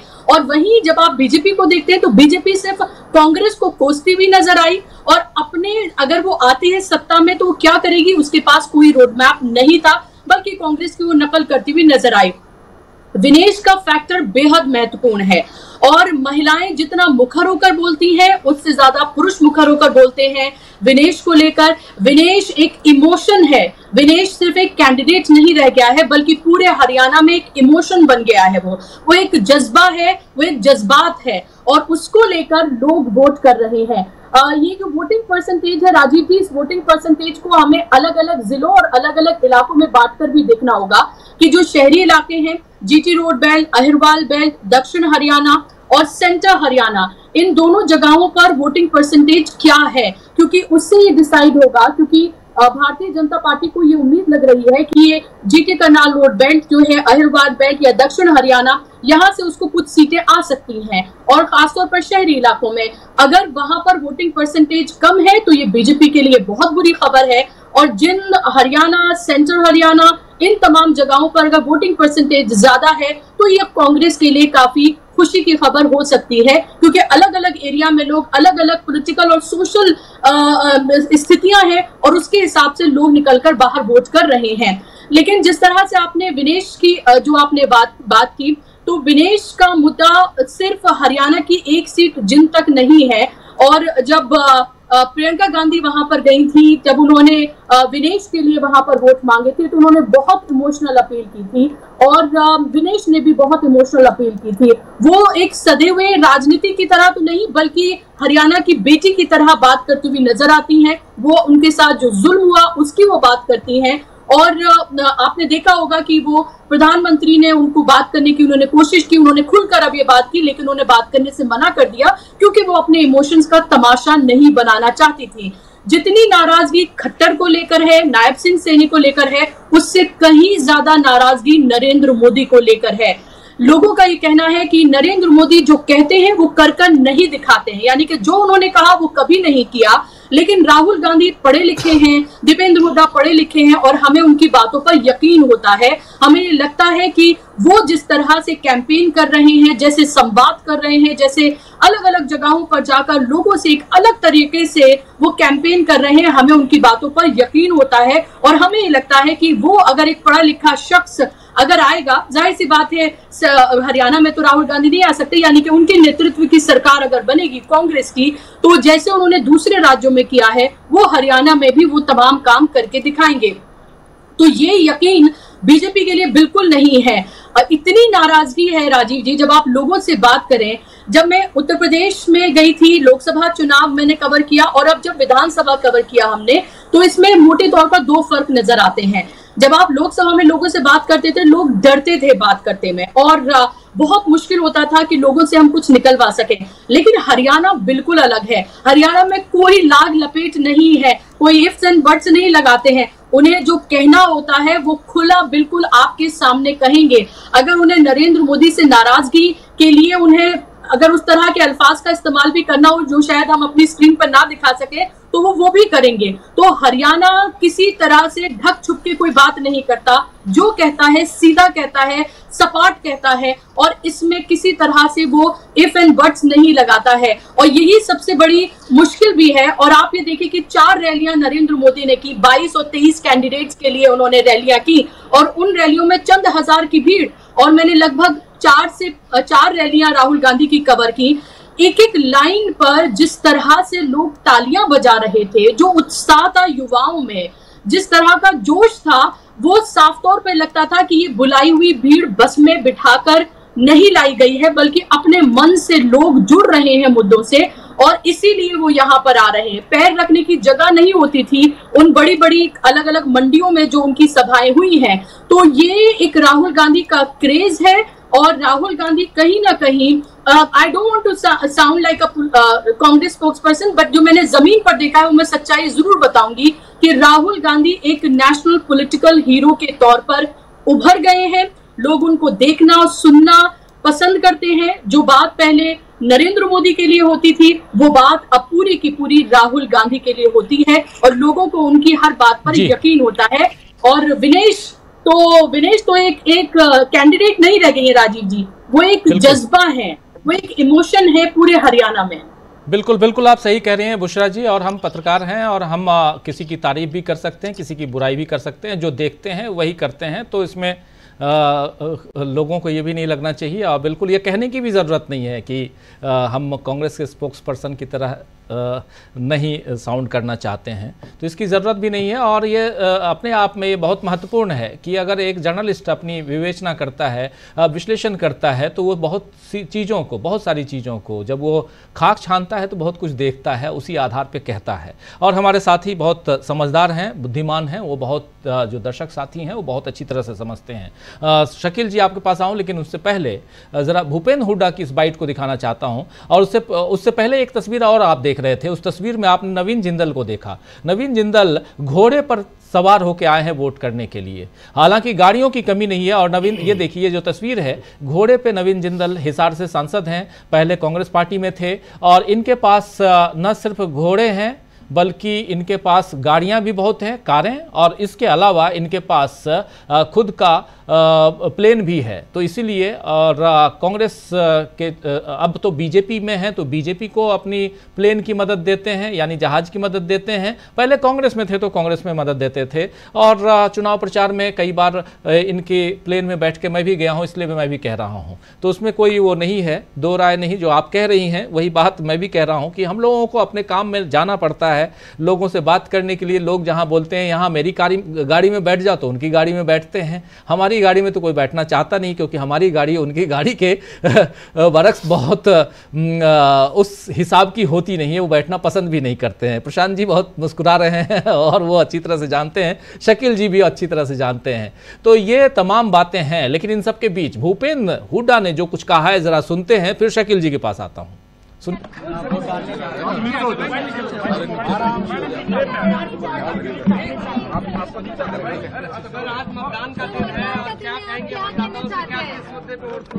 मतदाताओं से यही है शांति और अपने जो मतदान का अधिकार है उसका प्रयोग करें। जो रिपोर्ट मिल रही है, लोग बड़े भारी जोश में है और मतदान अच्छा हो रहा है। क्या मुद्दे आपको लग रहा है ग्राउंड पे काम करेंगे? हम तीसरी बार सरकार बनाने जा रहे हैं। क्या सबसे अहम मुद्दा लग रहा है इस चुनाव में, जो जिसको कांग्रेस मुद्दे हैं ये भी। तो भूपेंद्र हुड्डा को आप सुन रहे हैं, कहते हैं ना मैं टायर्ड हुआ हूं ना रिटायर हुआ हूं, पहले भी बोल चुके हैं। और भूपेंद्र हुड्डा का इंटरव्यू बुशरा जी ने लिया था, उनसे भी यही बात इन्होंने कही थी। और हालांकि ये बात यहाँ कहते हुए नज़र नहीं आ रहे हैं, लेकिन साफ साफ दिखाई दे रहा है कि ये एक मजे हुए राजनेता हैं और ये जानते हैं कि हवा का रुख क्या है और कैसे हवा के रुख को बदलना है। आप याद कीजिए 2019 का चुनाव, मुझे जहाँ तक ध्यान है, शकील जी और बेहतर बताएंगे, महीना या 1.5 महीना पहले इनको कमान सौंपी गई थी कांग्रेस पार्टी की तरफ से। बहुत ही गहमा गहमी घमासान का आलम था, और वैसे में 31 सीटें कांग्रेस की झोली में आना कहीं न कहीं इनका बहुत बड़ा रोल था 2019 में। क्या वैसा ही रोल इस वक्त भी हम देख सकते हैं? आने वाले रिजल्ट पे उसका प्रभाव देख सकते हैं? शकील जी, कैसे देखा जाए भूपेंद्र सिंह हुड्डा को? देखिए, पहले तो हम ये बता दें कि जो आपने कहा कि 2019 में 1-1.5 महीने पहले कमान सौंपी गई थी, सही फैसला किया था राहुल ने, मगर आदमी बहुत गलत साथ लगा दिया था गुलाम नबी आजाद को। गुलाम नबी आजाद इससे पहले यूपी का चुनाव हरवा चुके थे कांग्रेस को बुरी तरह, और उसके बाद उन्हें हरियाणा की जिम्मेदारी दे दी गई। तो गुलाम नबी आजाद कई कामों के लिए बड़े मशहूर हैं, और अब ये बहुत सारे लोग खुद उनकी पार्टी के बताएंगे, उनके नजदीक के बनाएंगे कि मोदी जी कि इस बात के लिए हम जितनी तारीफ करें उतनी कम है। कोशिश कर रहे हैं एक अलग से लेख भी लिखे मोदी जी की तारीफ में, कि मोदी जी ने इस चुनाव में जिस तरह गुलाम नबी आजाद को उनकी औकात दिखा दी, कश्मीर में बीच चुनाव में उन्हें घर बिठा दिया, ये उन्होंने बहुत अच्छा काम किया। ऐसे विश्वासघातियों के साथ में यही सलूक होना चाहिए। और अभी चुनाव के बीच में उन्होंने खुद ने ये बात मान लिया कि अब मेरी कोई उपयोगिता नहीं है, मेरे पास कोई रिसोर्सेज नहीं है, और मेरे जो लोग चुनाव लड़ रहे हैं वो अपने आप लड़े या न लड़े, विड्रॉ करना है विड्रॉ कर ले। खैर, तो 2019 का चुनाव में बहुत सारी चीजें हुई थी और उसमें बहुत सारे विश्लेषण करे जा चुके हैं। उस टाइम भी यही जो गुटबाजी है कांग्रेस की, इसी ने 31 सीटों तक उसको रोक दिया था, नहीं तो वो चुनाव भी बीजेपी हार रही थी। लेकिन इस चुनाव में जैसा कि हम कहते हैं कि राहुल ने जिस तरह से इनिशिएटिव लिया, तो उसने इन सारे लोगों के उन मंशाओं को खत्म कर दिया। अभी जो आप बता रहे थे चौटाला का, निर्दलीय प्रत्याशी का, जो वो चाह रहा था, ऐसे कांग्रेस के ही बहुत सारे लोग चाहते हैं कि कांग्रेस को स्पष्ट बहुमत नहीं मिले, राहुल को ताकत नहीं मिले, और ये चाहने वाले राहुल के अपने खास लोग भी हैं। खैर, अभी आप बहुत सारी बातें हो गई हैं, कुछ लेकिन बोलना पड़ेगा। नवीन जिंदल का आप जिक्र कर रहे थे, घोड़े पे बैठकर आने का, और बता रहे थे कि उनके पास गाड़ियां भी बहुत हैं, जहाज भी हैं, सब कुछ है, मगर कमी है इतनी, वफा नहीं है। ये भी दूसरे गुलाम नबी आजाद हैं। कांग्रेस ने इन्हें क्या नहीं दिया, और बीजेपी ने क्या किया कि इनकी माताजी को भी टिकट नहीं दिया। अनुपयोगी, वहां पे जो अनुपयोगी हो जाएगा उसको उठा के साइड कर दिया जाएगा। आडवाणी जी जैसे आदमी, आडवाणी से बड़ा नेता बीजेपी में कोई नहीं हुआ आज तक। सर्वकालिक सबसे बड़ा नेता जिसने बीजेपी को बनाया है वो लालकृष्ण आडवाणी। बीजेपी में इतने कार्यकर्ता उन्होंने बनाए, हर जिले में, हर गांव में बीजेपी को इतना मजबूत बनाया। पहली बार सरकार बनवाई, उनकी रथ यात्रा का ही ये नतीजा था कि बीजेपी की सरकार बनी और अटल बिहारी वाजपेयी प्रधानमंत्री बने। उन आडवाणी का क्या हाल कर दिया। तो नवीन जिंदल की माताजी क्या है, अब वो घोड़े पर बैठकर आ जाएं या किसी पर भी आ जाएं, नवीन जिंदल ने साबित कर दिया कि वो बहुत छोटे आदमी हैं, वेरी वेरी स्मॉल मैन। और जो कांग्रेसी और पत्रकार भी देखे हमने, वो सब जो उनके साथ और पीछे लगे रहते थे, उन सबको भी मालूम पड़ गया है कि ये आदमी जो है जहां भी इसको सत्ता दिखेगी वो वहां जाएगा। नेक्स्ट एक बुशरा जी सामने हैं, तो हम इन्हें मुबारकबाद कह दें। हमने इनके बहुत सारे रिपोर्टिंग देखी है, और अभी जिस तरह बता रही थी, ये ग्राउंड में गई हुई जानकारियां और उससे पैदा हुआ कॉन्फिडेंस होता है। उन्होंने चीजों को जिस अच्छी तरह देखा है। देखिए, जो भी रिपोर्टर ग्राउंड में जाएगा और ग्राउंड में जाकर लोगों की सुनेगा, उसके पास अपनी समझ होगी। वो खुद बोलेगा नहीं और लोगों से सुनने और समझने की कोशिश करेगा, तो वो उसके बाद चीजों की समझ होगी। आज गोदी मीडिया की जो सबसे बड़ी समस्या है वो यही है कि एक तो ग्राउंड में जाता नहीं है, जाता है तो सड़क के किनारे जो चाय का ठिया होता है या पान की दुकान होती है वहां खड़ा हो जाता है, और तीसरे वो लोगों को बोलने नहीं देता, अपना ज्ञान बताता है। इसीलिए उसके जो सारे आकलन होते हैं या जो सर्वे होते हैं वो गलत होते हैं, वो सही हो नहीं सकते कभी भी। आप 10-20 किलोमीटर अंदर गांव के चले जाइए और वहां चुपचाप सुनिए, तो आपको सारी तस्वीरें आपके दिमाग में साफ हो जाएंगी। खैर, तो बुशरा ने बहुत अच्छी रिपोर्टिंग करी है और हमने देखा उसको, और अभी भी जिस तरह उन्होंने विश्लेषण किया वो बहुत ही सही विश्लेषण था। लेकिन अब एक बात और हम कहना चाहेंगे कि राजीव जी, जो असली खेल है, जो भी आपने खुद ही बताया, वो 5 तो तारीख निकल गई है, हो गई, वो 8 को शुरू होगा और 8 के बाद शुरू होगा। ये जो आपने कहा कि 10 तारीख को घोषणा होने वाली है संभावित महाराष्ट्र और झारखंड चुनाव, उनकी नींव जो है वो 8 तारीख रखने जा रही है। 8 को अगर कांग्रेस हरियाणा जीत गई और इंडिया गठबंधन जो है जम्मू कश्मीर जीत गया, तो आप देखेंगे कि महाराष्ट्र और झारखंड भी बीजेपी के हाथ से, मोदी जी के हाथ से पूरी तरह निकल गया। ये जो अभी निराशा है कि उन्होंने 1 तारीख के बाद वहां पर रैली करना बंद कर दी थी, महाराष्ट्र और झारखंड में वो और जल्दी बंद कर देंगे। देखिए, झारखंड में बहुत बुरी स्थिति है बीजेपी की, महाराष्ट्र में उससे भी ज्यादा बुरी स्थिति है। इसीलिए वहां पे चुनाव जो है टाले गए, साथ में नहीं कराए गए। जो राहुल गांधी ने 240 पे रोका है मोदी जी को, उसके बाद ये पहला चुनाव होने जा रहा है हरियाणा का और जम्मू कश्मीर का, और यहां का जो माहौल है वो बता रहा है कि लोग अब झूठ से तंग आ चुके हैं, और राहुल ने जो उन्हें हिम्मत दी है, जो डर खत्म किया है, तो उसकी वजह से वो बोलने लगे हैं। समस्या सबसे बड़ी यही थी कि लोग बोल नहीं पा रहे थे, डर उनके अंदर तक बैठा हुआ था कि कोई सुन लेगा। आपको मालूम होगा, हमने शायद बताया होगा कि पहले स्थिति यह थी कि बीजेपी के मिनिस्टर, बड़े मिनिस्टर, अपने ड्राइंग रूम में वहां बात करने से डरते थे और पीछे ले जाते थे किचन गार्डन की तरफ। मेन लॉन में भी नहीं, मेन लॉन में भी उन्हें डर लगता था कि कहीं कुछ है। वो जो मोदी जी कहते हैं कि मैंने ड्रोन भेज दिया है, वो मालूम करके ले आएगा, तो लगता था कि ये हवा में कुछ कैमरे लगे हुए हैं कि लटक रहे हैं।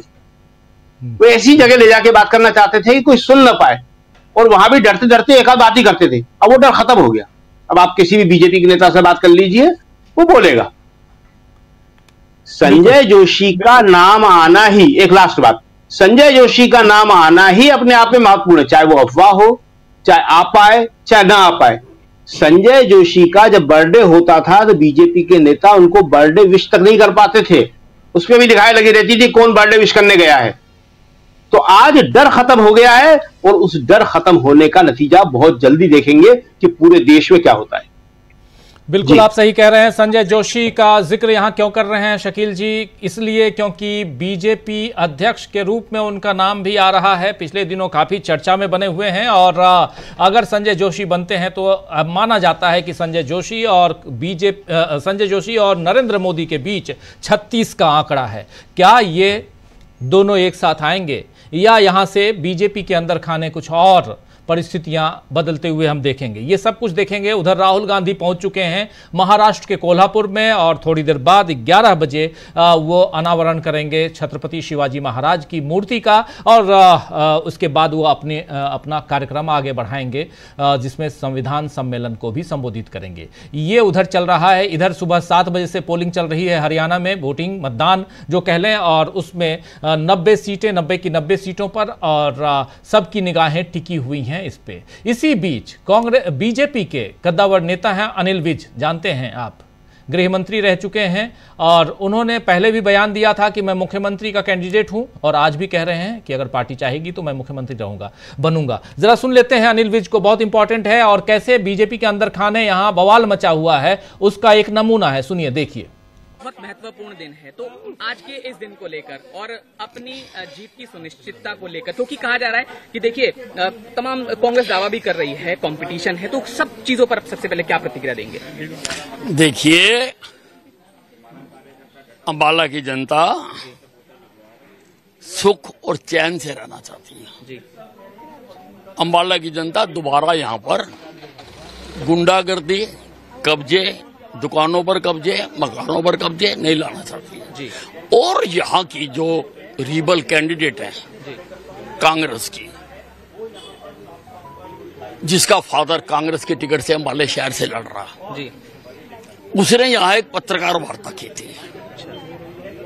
उसके एक तरफ नकली देसी घी बेचने का किंग बैठा हुआ था, दूसरी तरफ जिसके होटल से बड़ी संख्या में वेश्यावृत्ति के पुलिस ने केस पकड़े और अनेक लड़कियों को वहां से रिकवर किया, वो बैठा हुआ था। अंबाला की जनता इन लोगों को बढ़ावा नहीं देना चाहती, गुंडागर्दी को बढ़ावा नहीं देना चाहती। अंबाला की जनता शांति चाहती है और शांति का मतलब है कमल के फूल पर मोहर लगाना। सर, मुख्यमंत्री की गद्दी को लेकर क्या कहेंगे? किस पार्टी का आपसे हम जानना चाहेंगे, क्योंकि कांग्रेस भी अपना दावा कर रही है। कुमारी शैलजा को लेकर आप देखिए, सरकार तो बनेगी भारतीय जनता पार्टी की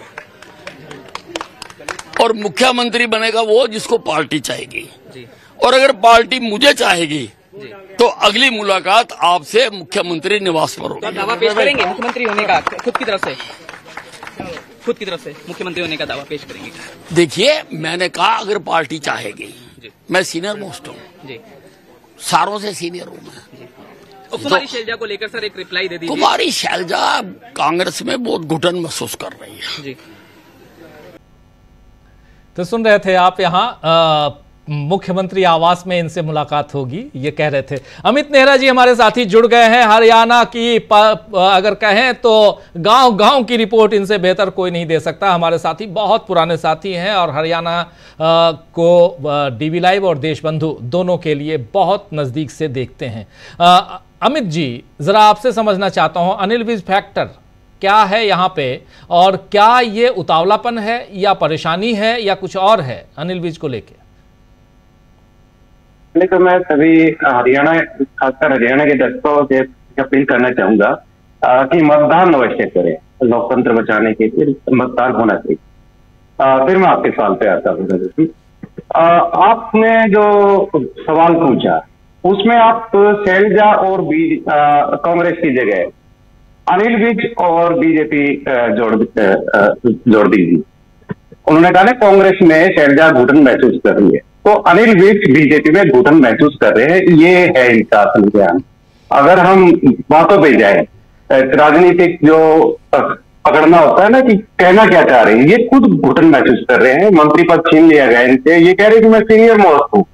तो जब नायब सैनी को सीएम बनाया तो इनका पद छीन लिया गया था और नंबर 2 पे थे, ये गृह मंत्रालय इनके पास था जो अमूमन हरियाणा में सीएम अपने पास रखते आए, तो गृह मंत्रालय, होम डिपार्टमेंट उनके पास था, तो घुटन तो एक खुद महसूस कर रहे हैं, इनके पास ऑप्शन नहीं है।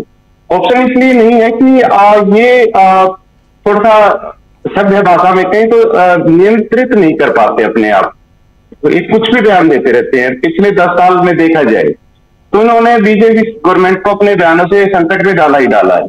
एक सीआईडी विवाद हुआ था, आपको ध्यान होगा कि सीआईडी का जो महकमा है वो पुलिस के साथ अटैच होता है, होम डिपार्टमेंट के साथ ही अटैच होता है।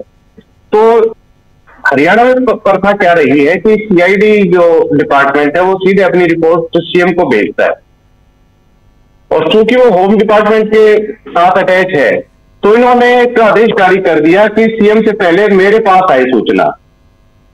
तो एकदम आप समझ सकते हैं ना, फिर सीएमसी होने ही खतरे में पड़ गया।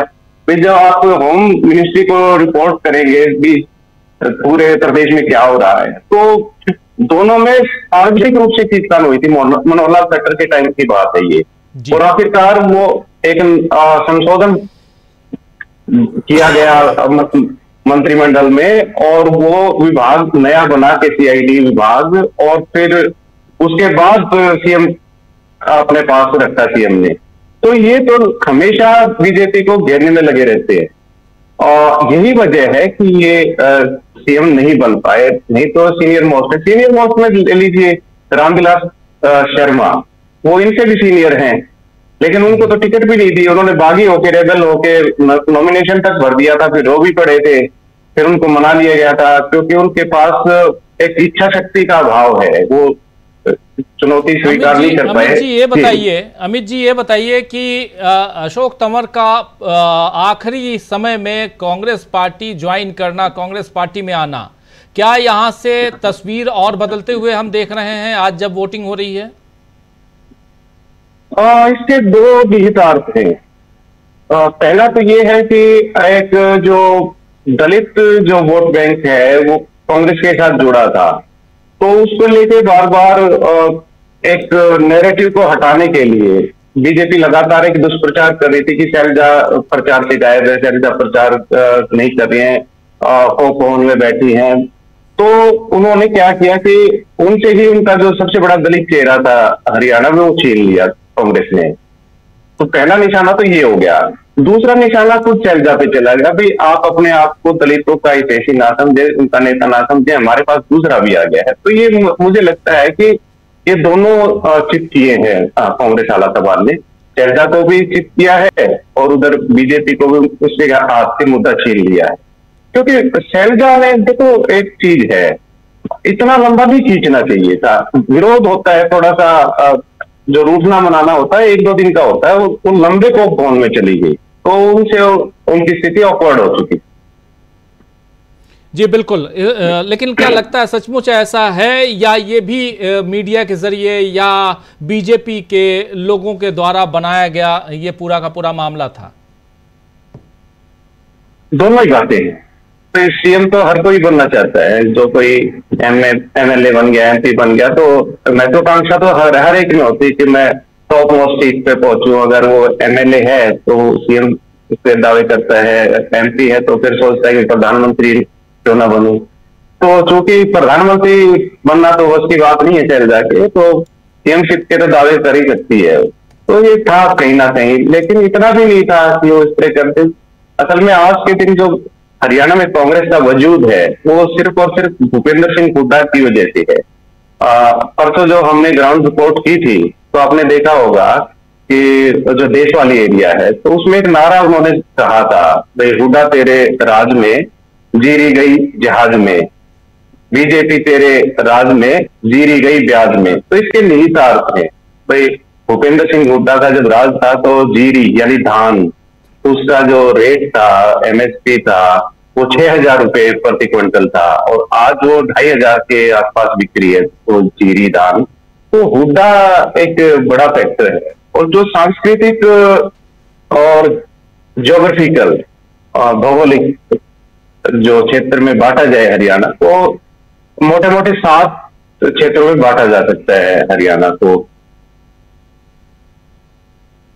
आवाज आपकी जी जी जी जी 7 क्षेत्रों में सात पार्ट कौन कौन से हैं ज्योग्राफिकली या सोशली, अगर डिवाइड किया जाए हरियाणा को तो?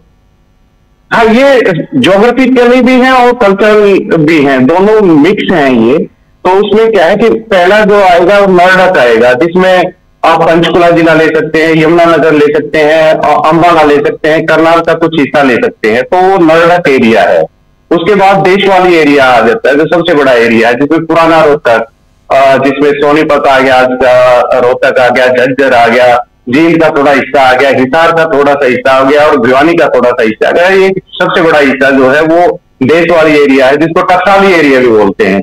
उसके बाद बांगर आ गया, बांगर कैथल और जींद का हिस्सा, लगभग सारा कैथल और जींद का ज्यादातर हिस्सा बांगर इलाका आ गया।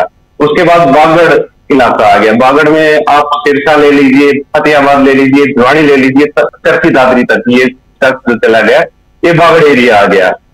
उसके बाद अहिरवाली एरिया आप आ जाइए, उसमें महेंद्रगढ़, रेवाड़ी और गुड़गांव, ये जो एरिया है ये अहिरवाल एरिया है। उसके बाद आप मेवात आ जाइए, जिसमें नूह जिला है और पलवल जिले का कुछ हिस्सा है, तो वो मेवाती एरिया आ जाता है। उसके बाद ब्रिज एरिया, फरीदाबाद और पलवल का कुछ एरिया, वो ब्रिज एरिया कहलाता है। तो मोटा मोटा 7 एरिया में आप बांट सकते हैं हरियाणा को। और ये है कि जिसके पास देशवाली और बागड़ और बांगर ये एरिया है, जिस व्यक्ति के पास या जिस पार्टी के पास, तो उसके पास हरियाणा के सत्ता की चाबी है। तो आज जो स्थिति है, आज कांग्रेस पूरी तरह देशवाड़ी एरिया में छाई हुई है, बांगर में छाई हुई है और बागड़ में बहुत प्रभाव है। तो मोटा मोटा हम ये मान सकते हैं कि कांग्रेस सरकार बनाने की स्थिति में है। एक और जो सबसे बड़ी बात है, ग्राउंड पे अगर जाके देखेंगे आप, तो इसमें 2 चीजें हो रही हैं। पहली बात तो ये है कि कांग्रेस का उत्थान हो रहा है, दूसरा क्या है कि जेजेपी समाप्त हो रही है। मैं ये कह रहा हूं कि वो उसका प्रभाव कम हो रहा है, मैं तो ये कह रहा हूं कि समाप्त हो रही है। जेजेपी जिसने 10 सीटें जीती थी, मैं दावे के साथ कह रहा हूं कि अगर कोई भी प्रत्याशी जमानत भी बचा लेगा जेजेपी का, तो मैं सोचूंगा कि उसने 10 सीटें जीत ली, यानी कहीं भी वो किसी भी प्रभावी भूमिका में नहीं है। और तीसरा फैक्टर ये है कि इनेलो जो हाशिए पे चली गई, वो 3-4 सीट लेके आएगी और आने वाला समय जो ये होगा, मैं प्रेडिक्शन करता हूं कि बीजेपी की जो डाउनफॉल है और ज्यादा जाएगी। आगे जो मेन प्लेयर रहेंगे अगले 5-7 साल में, वो फिर से कांग्रेस वर्सेस इनेलो हो सकता है, क्योंकि जो ट्रेडिशनल वोटर है इनेलो का, वो धीरे धीरे उसके साथ जुड़ रहा है। अगर अभय सिंह चौटाला ने ज्यादा गलतियां ना की, बीच में उन्होंने कुछ गलतियां की हैं जिसका खामियाजा उनको उठाना पड़ा है, नहीं तो उनकी जो सीटों की संख्या थी और ज्यादा हो सकती थी। अब वो उन्होंने रिवाइव किया है, 4-5 सीटें वो जीत के आएंगे और आगे अगर वो मेहनत करेंगे तो वो बीजेपी का जो स्पेस था उसको खा जाएंगे। जी बिल्कुल, आप सही कह रहे हैं अमित जी, क्योंकि इनेलो की सीटें जो हैं वो पिछली दफा जेजेपी में चली गई थी, वो शायद अब रिकवर करें, क्योंकि इनेलो के पास मात्र 1 सीट पिछली दफा आई थी और इस बार और 40 सीटें बीजेपी के पास थी। बीजेपी के पास जो 40 सीटें थी वो कहीं ना कहीं कांग्रेस वाली सीटें उधर शिफ्ट होती हैं, तो कांग्रेस और बीजेपी के बीच में जो दोनों के बीच जो डायरेक्ट फाइट है वो डायरेक्ट है।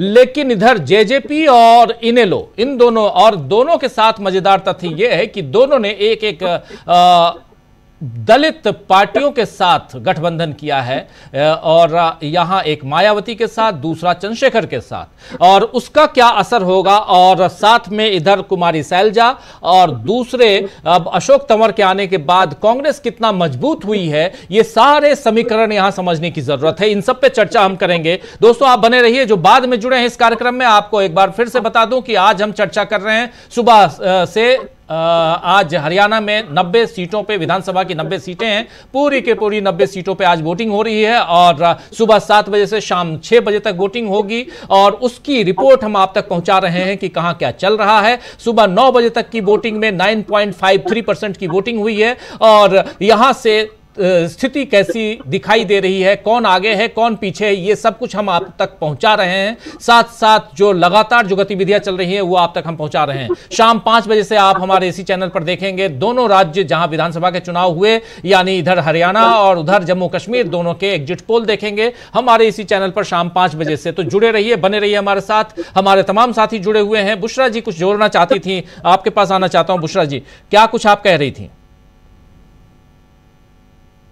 जब आप कुमारी सैलजा की बात अभी आप कर रहे थे, तो मैं ये जरूर कहना चाहूंगी कि जब आप कुमारी सैलजा की बात करते हैं और जमीन पर जाकर जब आप लोगों से बात करते हैं, तो ये साफ तौर पर नजर आता है कि कुमारी सैलजा का स्ट्रेचर जिस तरह से बढ़ाकर मीडिया का एक धड़ा दिखा रहा है, वैसा जमीन पर बिल्कुल भी नहीं है। मैंने भी बहुत सारे लोगों से सवाल पूछा, खासतौर पर जो दलित थे उनसे, जो समाज से आते थे उनसे भी मैंने सवाल पूछा। उनके अंदर ये इच्छा हो सकती है कि एक दलित सीएम भी होना चाहिए हरियाणा का, लेकिन जो ऑरा, जो पॉलिटिकल स्ट्रेचर जो भूपेंद्र हुड्डा का है और उसके बाद दीपेंद्र हुड्डा का है, वो कुमारी सैलजा का बिल्कुल नहीं है। ये तमाम खबरें अपने आप को वो असर्ट कर रही है कुमारी सैलजा लगातार, और चाहती है कि वो हेडलाइंस में लगातार बनी रहे। इसीलिए तमाम उस तरह के चैनल्स को भी वो इंटरव्यू देती हुई नजर आती हैं, जहां उनसे वो सवाल पूछे जाए जिसके वो मुस्कुराती है, जवाब भी देती है, और फिर उसके बाद चुनाव के बीच में वो जिस तरह की बातें कह रही हैं, वो भी कहीं ना कहीं लगता है कि पॉलिटिकली मोटिवेटेड वो तमाम चीजें हैं। लेकिन कुमारी सैलजा अगर आप जमीन पर जाएं तो उनका कोई क्रेज नजर नहीं आता है। चंद लोग भी कहते हुए नजर नहीं आते हैं कि भूपेंद्र हुड्डा का हो गया और अब हम कुमारी सैलजा को देखना चाहते हैं। तो कुमारी सैलजा, उनकी पॉलिटिकल महत्वाकांक्षाएं हैं, वो अपने आप को असर्ट कर रही हैं, करना चाहिए, लेकिन जिस टाइमिंग जो उन्होंने चूज की है वो जाहिर सी बात है वो कहीं ना कहीं कई तरह के सवाल जरूर खड़े करती है। और अब ऐसे में एक महिला, एक दलित नेत्री को वो अपने आप को असर्ट कर रही हैं, लेकिन जब आप जमीन पर जाते हैं तो भूपेंद्र के बाद, अगर भूपेंद्र हुड्डा के बाद किसी का नाम लेते हुए नजर आते हैं लोग, तो दीपेंद्र हुड्डा का है, क्योंकि दीपेंद्र हुड्डा ने जो यात्रा निकाली उसका पूरा असर आप पूरे हरियाणा पर देखेंगे। और मैं ये कहूंगी कि दीपेंद्र हुड्डा हरियाणा के राहुल गांधी बनते हुए नजर आ रहे हैं। रैलियों में जो मैंने देखा, रैलियां मैंने बहुत सारी कवर की है राजीव जी, उत्तर प्रदेश से लेकर दिल्ली, तमाम जगहों पर, लेकिन हरियाणा में जब आप जाते हैं, एक आप ये देखिए दीपेंद्र हुड्डा बीच में खड़े हैं, कम से कम 500 लोग हैं जो उनके स्टेज पर हैं, और उनके आगे किसी तरह की कोई सिक्योरिटी नहीं है। लोग उनका कुर्ता खींचते हुए नजर आते हैं, लोग उनकी आस्तीन खींचते हुए नजर आते हैं। दीपेंद्र हुड्डा अपने साथ 3-4 कुर्ते पजामे के जो सेट है वो रखते हैं अपनी गाड़ी में, क्योंकि अक्सर ये होता है कि लोग उनसे इस तरह से मिलना चाहते हैं और वो इस तरह से लोगों से मिलते हैं कि उनके कपड़े फट जाते हैं। तो वो क्रेज दीपेंद्र हुड्डा का वहां पर है। तो ये मैं बात आपको ही कहना चाहती हूँ कि अगर ग्राउंड पे देखें तो कुमारी सैलजा का कोई क्रेज नहीं है। वो 10 साल के भूपेंद्र हुड्डा के राज को लोग याद करते हैं कि वो वापसी हमें चाहिए। बिल्कुल, 10 साल के भूपेंद्र हुड्डा के राज को याद करते हैं। भूपेंद्र हुड्डा के हाथ में कमान 2019 में लगभग 1.5 महीना पहले दी गई थी। 31 सीटें कांग्रेस पार्टी को आई थी। कांग्रेस के लोगों को भी ये उम्मीद नहीं थी कि इतनी सीटें आ जाएंगी, और थोड़ा सा आंकड़ा जो है वो पीछे रह गया था 15 सीटों से, वरना कांग्रेस उसी समय सत्ता पर काबिज हो जाती। लेकिन क्या इस बार, जबकि पहले से सब कुछ भूपेंद्र हुड्डा के हाथ में है, दीपेंद्र हुड्डा लगातार काफी मेहनत करते रहे, तो क्या इस बार ये कमान कांग्रेस के हाथ में आने वाली है, ये समझना जरूरी है। और इसके साथ साथ क्या यहां से बीजेपी की विदाई दिखाई दे रही है? 10 साल लगातार काबिज रही बीजेपी, बहुत सारे यहां पर अगर देखा जाए तो हरियाणा को लेकर आने वाले समय में रिकॉर्ड भी बनेंगे, उन सब पे भी हम चर्चा करेंगे। लेकिन आज जब वोटिंग हो रही है तो इस वोटिंग के क्या मायने हैं, और यहां से हरियाणा के जो इश्यूज हैं, जो मुद्दे हैं, उन मुद्दों पर, और क्या मूल मुद्दों पर लड़ा जाने वाला यह चुनाव, पिछले कई सालों में ये पहला राज्य है जहां मूल मुद्दों पे चुनाव हो रहे हैं, जहां पर महंगाई की बात हो रही है, बेरोजगारी की बात हो रही है, युवाओं में खासकर, और उसी में राहुल गांधी ने जो डंकी रूट का वीडियो जारी किया था वो गांव-गांव तक पहुंच चुका है। इसकी बात, महिलाओं की बात, किसानों की बात, और एक नारा बता रहे थे अमित नेहरा जी कि हुड्डा तेरे राज में झीरी, क्या था अमित नेहरा जी वो क्या था जी, क्या था वो नारा? हुड्डा तेरे राज में जीरी गई जहाज में, बीजेपी तेरे राज में जीरी गई ब्याज में। जी, तो झीरी जो है दोस्तों, झीरी है ये धान, जो जिसकी रोपाई की थी राहुल गांधी ने, ये धान की छोटी फसल जो होती है शुरुआत में, उसके बाद उसको कीचड़ में पानी से लथपथ खेत में उसको लगाया जाता है और उसके बाद वो धान की फसल होती है। तो ये जो इसको झीरी कहते हैं हरियाणा में, और उसी झीरी की बात इसलिए यहां पर कही जा रही है क्योंकि किसानों के बीच जब हम पहुंचे तो उन लोगों का यही कहना था कि हुड्डा के राज में हम लोगों को हमारी फसल धान के लिए 6,000 रुपए प्रति क्विंटल मिलते थे, जो अब 2,500 रुपए तक मिल रहा है। तो ये बहुत ही कम है और इसीलिए हुड्डा तेरे राज में झीरी गई जहाज में, और इधर खट्टर या बीजेपी तेरे राज में झीरी जो है गई ब्याज में, यानी आपको ब्याज में पैसे उठाकर और खेती करनी पड़ रही है, घर परिवार चलाना पड़ रहा है। ये बातें यहां किसान कह रहे थे। जरा आना चाहता हूं जल्दी से प्रशांत टंडन जी आपके पास। प्रशांत जी, लगातार आप भी बहुत पैनी निगाह रखे हुए हैं और जलेबी भी आपको बहुत याद आ रही है, मैं समझ रहा हूं, क्योंकि उस दुकान के बगल से गुजरे थे तो आप कह रहे थे कि काश रुक के खा लेते, समय हो रहा था, न्यूज पॉइंट करना था, इसलिए लौट आए थे हम लोग। लेकिन जलेबी की चर्चा भी खूब रही। दो महत्वपूर्ण बातें यहां पे, एक डंकी रूट, दूसरा जब फैक्ट्री लगाने की बात करते हैं राहुल गांधी, तो बीजेपी के लोग या बीजेपी इतना परेशान क्यों हो जाती है प्रशांत जी? क्यों जलेबी की तरह वो घूमने लगते हैं, गोल गोल गोल गोल, बिल्कुल वहां एंगल खोजने लगते हैं? क्या कारण है? देखिए, अगर आप इम्तिहान में तैयारी करके नहीं जाएंगे तो एग्जामिनेशन हॉल में पड़ी हुई किसी भी पर्ची को उठा के देखेंगे, क्या पता इसमें कुछ हो। तो बीजेपी की स्थिति इस वक्त यह है कि राहुल गांधी को कि किसी की बात को आलू सोना करना है उनको,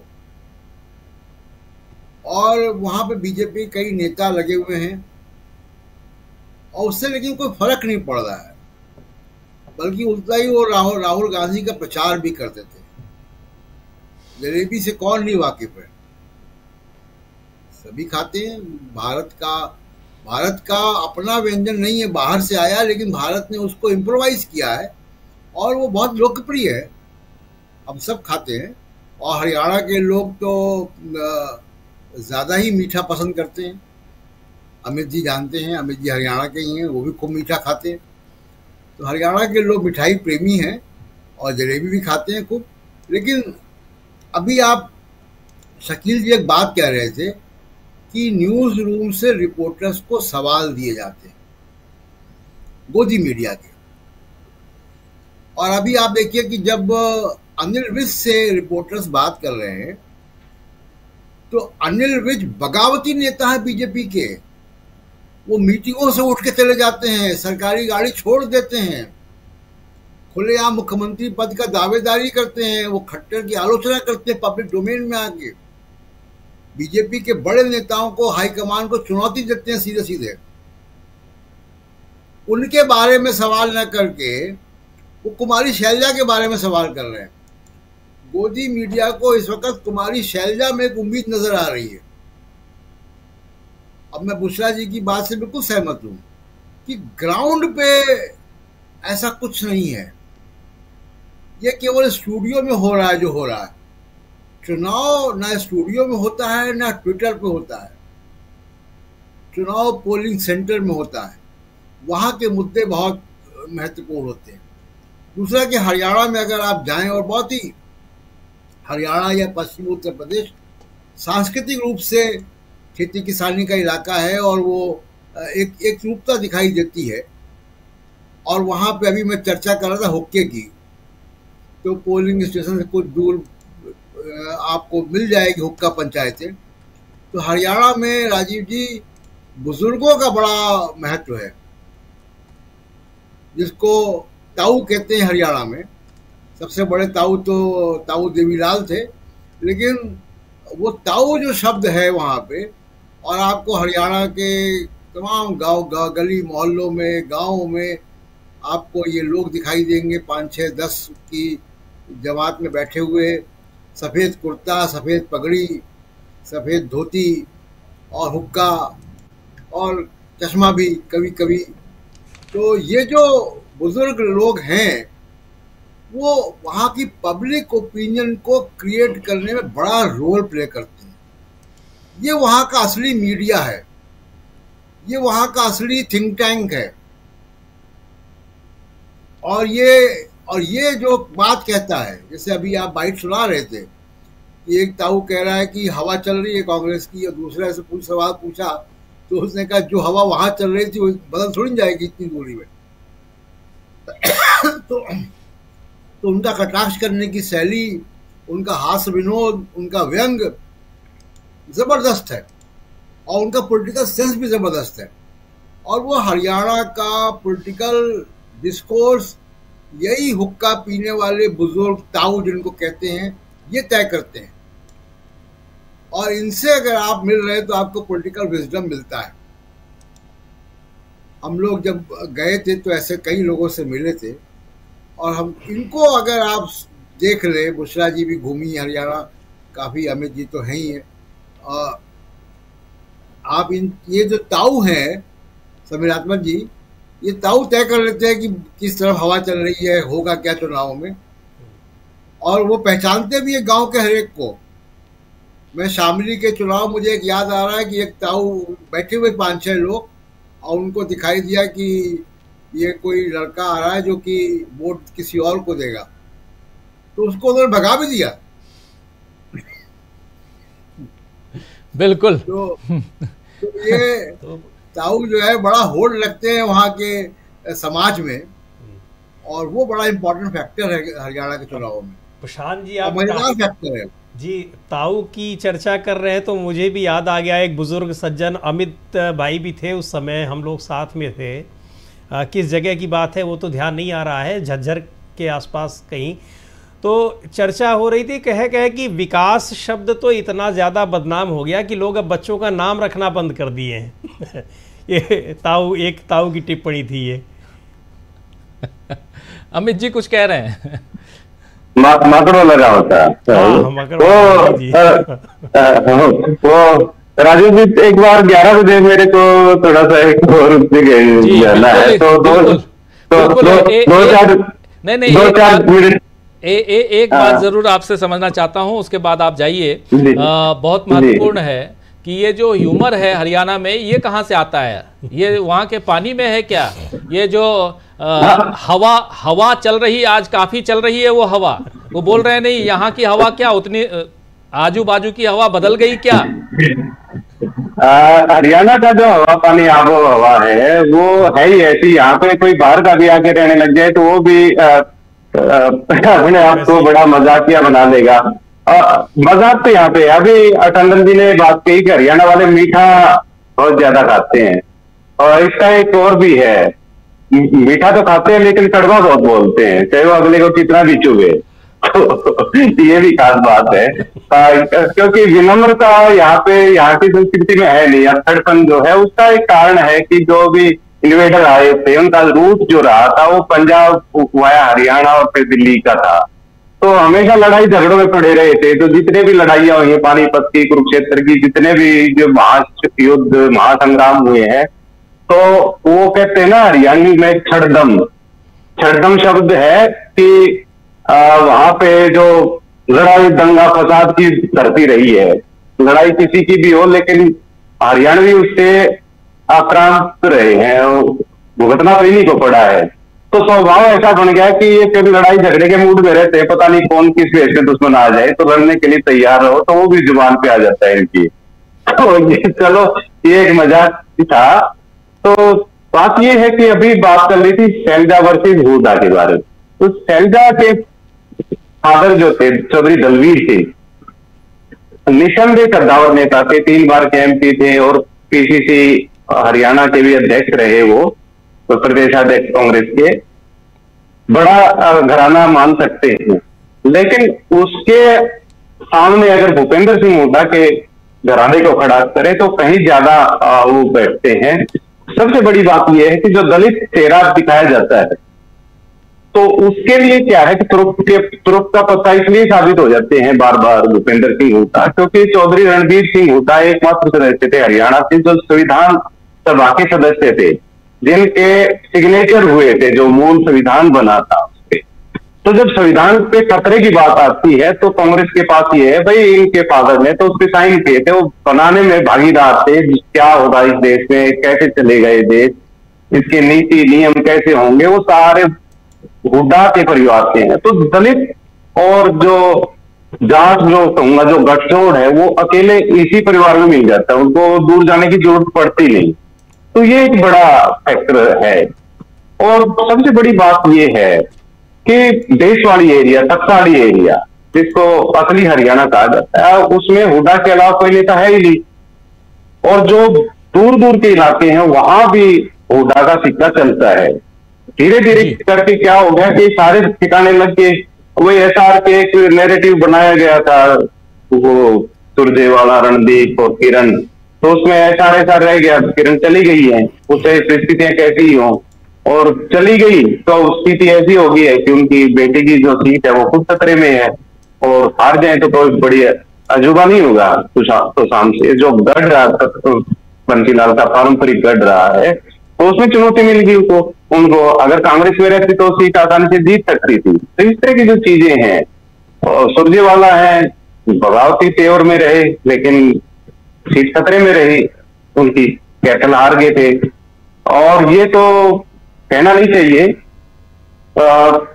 अंबाला कार्य क्षेत्र पिछले 15-20 साल से फैल जाता, अंबाला क्षेत्र आरक्षित सीट है लोकसभा की, लेकिन परिस्थितियां ऐसी बनी कि उनको अंबाला छोड़ना पड़ा, सिरसा आना पड़ा। अगर इतनी बड़ी और नेता होती, तो अगर मान लिया हुड्डा के मुकाबले की नेता होती तो अपना गृह क्षेत्र थोड़ी छोड़ता है कोई, अंबाला छोड़ के सिरसा आना पड़ा उनको।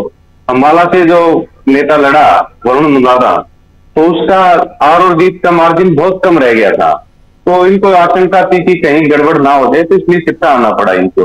तो बहुत सारी चीजें हैं। कुल मिला के क्या है कि आज के दिन हरियाणा कांग्रेस का नाम भूपेंद्र सिंह हुड्डा है, भूपेंद्र सिंह हुड्डा का नाम ही हरियाणा कांग्रेस है, सीधा सीधा ये है। जी बिल्कुल, बहुत शुक्रिया अमित जी इस चर्चा में बने रहने के लिए, बहुत बहुत धन्यवाद आपका। और हम चर्चा कर रहे हैं दोस्तों हरियाणा चुनाव को लेकर, आज क्या कुछ चल रहा है हरियाणा में। आज मतदान की प्रक्रिया चल रही है और ऐसे में हरियाणा किस दिशा में जा रहा है, हरियाणा की जनता किसको ज़्यादा वोट दे रही है और किसके खाते में इस बार जो है वो शायद ठीक ठाक सीटें नहीं आएंगी। ये सब कुछ हम समझेंगे आज शाम को 5 बजे से जब एग्जिट पोल आएगा। और लेकिन उससे पहले हरियाणा के लोग किस दिशा में जा रहे हैं, क्या कुछ दिखाई दे रहा है। जब धरातल पर हम पहुंचते हैं, जब रिपोर्टिंग करते हैं, तब हमको समझ में आता है कि जनता क्या सोच रही है। और तमाम साथी हम लोग जो अभी आपको दिखाई दे रहे हैं स्क्रीन पे, सब कहीं ना कहीं अलग अलग जगह पे अलग अलग ढंग से इसी राज्य हरियाणा में पहुंचे और समझने की कोशिश करते रहे कि क्या चल रहा है, किसका सिक्का बुलंद होगा, कौन यहाँ पर बाजी मारेगा और कौन यहाँ पर मुंह की खाएगा। जरा एक बार फिर से आना चाहता हूं बुशरा जी आपके पास और आपसे समझो, बहुत कुछ आपने देखा। पंचकुला में सबसे कम पोलिंग, क्या कारण हो सकता है? मात्र 9 बजे तक 4.08% की पोलिंग हुई है पंचकुला में। पंचकुला आप गई थी, कांग्रेस के प्रत्याशी चंद्रमोहन से आपने उनका इंटरव्यू भी लिया था और भी कई लोगों से आपने बातचीत की थी, वहां के लोगों के मिजाज को भी समझा था। क्या कारण है कि सबसे कम पोलिंग सुबह 9 बजे तक पंचकुला की दिखाई दे रही है? तौर पर अगर हम पंचकुला की बात करते हैं तो 2 बार से 2014 और 19 दोनों बार से ही बीजेपी इस पर काबिज रही है। जो विधानसभा स्पीकर थे वो यहाँ से बीजेपी के कैंडिडेट हैं और उनके ऊपर उनकी इमेज जो है उसको लेकर हमेशा सवाल उठते रहे हैं। उनके ये भी कहा जाता रहा कि जब वो स्पीकर थे, स्पीकर रहते हुए भी वो बीजेपी के कार्यक्रमों में जाते थे, बीजेपी का वो प्रचार करते थे और कई तरह के और अन्य आरोप उनके ऊपर लगे हुए हैं। वहीं चंद्रमोहन की अगर हम बात करते हैं तो कहीं ना कहीं अगर पंचकुला की हम बात करें तो चंद्रमोहन का पलड़ा इस बार भारी लगता है। एक तो ये कि कांग्रेस की हवा है, दूसरा ये कि रिपीट किया है एक बार और फिर से अगर हम देखें तो बीजेपी ने अपने उन्हीं कैंडिडेट को मैदान में उतारा है, तो भारी एंटी इनकम्बेंसी भी है उनको लेकर। पंचकुला क्योंकि 90% शहरी इलाका है ये और लगभग 10% ही ग्रामीण इलाका है, तो हम ये देखेंगे। मैं गुड़गांव का भी देख रही थी, वहां पे भी परसेंटेज काफी खराब है। तो जो शहरी इलाके हैं अमूमन वहां पर वोटिंग परसेंटेज जो है वो कम होती है और शहरी जो इलाके होते हैं वो बीजेपी का वोटर माना जाता है। हालांकि हरियाणा में मैं ये नहीं कहूंगी, हरियाणा में आप अक्रॉस द बॉर्डर आप जाइए और आपको वहां पर इस बार इतनी भारी नाराजगी आपको देखने के लिए मिलेगी। कहीं पर भी आप चले जाइए, शहरी इलाकों में आप चले जाइए, ग्रामीण इलाकों में चले जाइए, ग्रामीण इलाकों में लोग खुलकर बोलते हैं, बिल्कुल एकदम बिना किसी लाग लपेट के बोलते हैं, और शहरी इलाकों में जब आप जाएं तो थोड़ा सा लोग जो है संभल कर बोलना चाहते हैं। ये थोड़ा आपको फर्क नजर आएगा। लेकिन शहरी इलाकों में आप एंड ऑफ द डे भी आप ये देखेंगे जब पोलिंग खत्म हो जाएगी कि परसेंटेज जो है वो शहरी इलाकों की कम रही है, और खासतौर पर ये भी कि जहां ना तो कांग्रेस के कैंडिडेट को लेकर उतना कोई क्रेज है लोगों में और ना ही बीजेपी के कैंडिडेट को लेकर उस तरह का क्रेज है। तो लोग वोट करना चाहते हैं, चेंज के लिए वोट करना चाहते हैं, लेकिन उतनी बड़ी तादाद में बाहर नहीं निकलना चाहते। पंचकुला का आप ये देखें तो आपको ये नजर आएगा, पंचकुला बहुत डेवलप्ड शहर है, बहुत खूबसूरत शहर है। जब आप जाएं, खासतौर पे जब आप उस एरिया में जाते हैं तो दोनों तरफ आपको ग्रीन बड़े बड़े आपको मैदान नजर आएंगे, जो लगेगा कभी आपको देखकर कि शायद ये हिंदुस्तान का भी हिस्सा नहीं है। इतने बड़े बड़े आपको ग्रीन फील्ड्स नजर आते हैं, खूबसूरत हरियाणा आपको देखने के लिए मिलता है पंचकुला में। और लेकिन इसमें ऐड करने वाली बात यही है कि क्योंकि शहरी इलाका है इसलिए यहाँ पर आपको voting percentage end of the day भी आपको कम ही देखने के लिए मिलेगी। और जो ग्रामीण इलाके हैं, इसीलिए मैं आपसे शुरू में भी बोल रही थी राजीव जी कि जहां जो बेल्ट खासतौर पर जिस पर बीजेपी का प्रभुत्व रहा, और जीटी रोड करनाल बेल्ट जो है या अहिरवाल बेल्ट है, दक्षिण हरियाणा है, अगर यहाँ से लोग कम तादाद में वोट करने के लिए निकलते हैं तो आप समझ लीजिए कि बीजेपी जो शायद 20-25 के आंकड़ा सोच रही है कि शायद वो पार कर ले या 20 तक वो पहुंच जाए, वो भी उसके लिए मुश्किल होता हुआ नजर आ रहा है। पानीपत ग्रामीण, पानीपत, सोनीपत, इन तमाम इलाकों में अगर आप देखेंगे तो जो इंडिपेंडेंट कैंडिडेट्स हैं वो मैं कहूंगी कि कुछ एरियाज में उनका वो काफी स्ट्रांग है। वो कांग्रेस के बागी भी हैं कुछ और बीजेपी के बागी ज्यादा बड़ी तादाद में है। तो ऐसे में 8 से 10 की संख्या भी इंडिपेंडेंट की हो सकती है, 5, 7 और बहुत अच्छा हुआ तो 8 की संख्या भी इंडिपेंडेंट की हो सकती है, क्योंकि इंडिपेंडेंट कई जगहों पर मजबूत है और खासतौर पर उन जगहों पर मजबूत है जहां पर बीजेपी की जब हम बात करें तो उन्होंने अपने कैंडिडेट को रिपीट किया है, बीजेपी से नाराजगी है, उनकी एंटी इनकम्बेंसी है बहुत बड़ी तादाद में, और जो कांग्रेस का भी जो कैंडिडेट उन्होंने उतारा है उससे भी बहुत खुश लोग नहीं नजर आते हैं। हमें ये भी देखना होगा कि 31 सीटें कांग्रेस को मिली थी पिछली बार, और कुछ इनमें से ऐसे हैं जो 10-10 साल से भी एमएलए रहे हैं, उनके खिलाफ भी एंटी इनकम्बेंसी हो सकती है। तो अगर जिन जगहों पर कांग्रेस ने अपने कैंडिडेट्स को रिपीट किया है, क्या उनके खिलाफ भी एंटी इनकम्बेंसी है, तो उन जगहों पर बहुत ट्रिकी सिचुएशन हो जाती है और मार्जिन बहुत कम, बहुत नैरो आपको देखने के लिए मिलेगा जीत और हार के बीच का। जी बिल्कुल। इस बीच दीपेंद्र हुड्डा, उनकी बाइट जरा सुनते हैं क्या कुछ कह रहे हैं दीपेंद्र सिंह हुड्डा, और काफ़ी मेहनत करते हुए वहां नजर आए थे। और हरियाणा को लेकर दीपेंद्र सिंह हुड्डा के बारे में भी बुशरा जी कह भी रही थी कि वो हरियाणा के राहुल गांधी हैं। जरा सुनते हैं क्या कुछ कह रहे हैं दीपेंद्र सिंह हुड्डा। 9 बजे तक का है सर आंकड़ा, ट्रेंड बड़ा साफ है। हमें पूरा विश्वास है कि लोग प्रचंड बहुमत से कांग्रेस पार्टी की सरकार बनाने के लिए मतदान कर रहे हैं। ऐसी रिपोर्ट हरियाणा कोने कोने से हमारे पास आ रही है, हर विधानसभा क्षेत्र से। लेकिन खट्टर साहब लगातार बीजेपी सरकार बना रही है। तो खट्टर साहब और 2014 बहुमत मिलेगा हमें। ये जो आप कह रहे हैं कि बीजेपी वाले कह रहे हैं कि इतनी सरकार बन रही है, ये पिछली बार हरियाणा में नारा दिया था 75 पार का, 75 पार का, और वो 75 पार का जो नारा था इनका रुक गया 40 पे। आज ये मैं देख रहा था सुबह, वो ये बोल रहे थे कि हम 50 छू जाएंगे, अपना ले रहा तो कितने पे रुकेंगे आप अंदाजा लगाएं। ये तो खुद ही पिछली बार आधे पे रुक गए थे। ये 80 सीटों पे इनकी बढ़त आई थी पिछले 2019 में लोकसभा में, और 75 पार कह रहे थे 80-85 पहुंचेंगे और 40 पे रुक गए थे। आज तो ये सुबह खट्टर साहब भी बता रहे हैं कि 50 से पे लगभग हम पहुंचेंगे। तो आप अंदाजा खुद लगाओ। पर दावे जो अभी भाजपा की तरफ से और ताजा ये भी है कि लोकसभा चुनाव में भी इन्होंने बोला था 400 पार। तो बीजेपी कितना ही झूठ बोल ले, उस पर छूट दे रखी है देश के लोगों ने।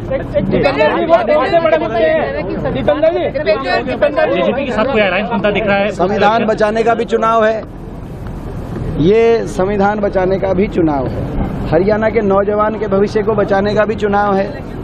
हरियाणा के किसान के गरीब के सम्मान को बचाने का भी ये चुनाव है, मगर संविधान को बचाने का भी चुनाव है। ये सही बात है।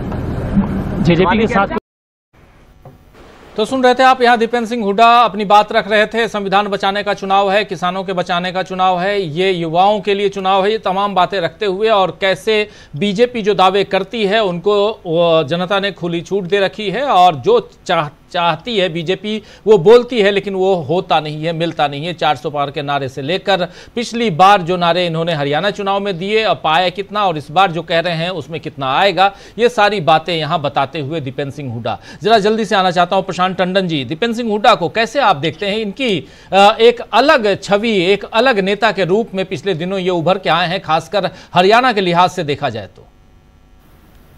मुझे वो याद आता है राजीव जी, जब दीपेंद्र हुड्डा लोकसभा में बोलने के लिए खड़े हुए तो स्पीकर ओम बिरला ने कहा बैठ जाओ। अब देखना ये है कि हरियाणा की जनता किसको बैठाती है। दीपेंद्र सिंह हुड्डा युवा नेता है और देखिए हुड्डा परिवार, चाहे इनके पिताजी हो चाहे इनके ग्रैंडफादर हो जो संविधान सभा में थे, और ये लोग कभी कांग्रेस से छोड़कर नहीं गए। ये एक बड़ी बात है कि एक विचारधारा के प्रति इनका जुड़ाव जो है वो 3 पीढ़ियों का है और उसकी क्रेडिबिलिटी एक आती है। दूसरी बात, अभी आपने एक मजेदार बात दीपेंद्र हुड्डा कर रहे थे कि देश की जनता ने झूठ बोलने की छूट दे रखी है। अब मुझे याद आ रहा है कि कल ही शायद नरेंद्र मोदी कहीं भाषण दे रहे थे और उन्होंने कहा कि कांग्रेस ने पीओके को लेकर कभी कुछ नहीं कहा, कोई कमिटमेंट नहीं किया। मतलब इतना अनभिज्ञ अगर कोई प्रधानमंत्री है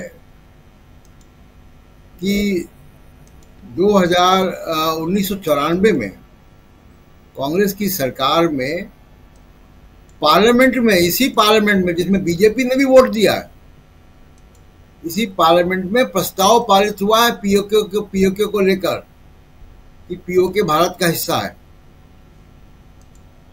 कांग्रेस की सरकार में, और वही दस्तावेज यूनाइटेड नेशन से लेकर दुनिया भर में जाता है। मोदी जी को अगर प्रधानमंत्री रहते हुए ये भी अगर नहीं मालूम है, खुशी की बात है कि जम्मू कश्मीर के लेफ्टिनेंट गवर्नर को ये मालूम है और वो उसको उद्धृत करते हैं, उसका रेफरेंस देते हैं।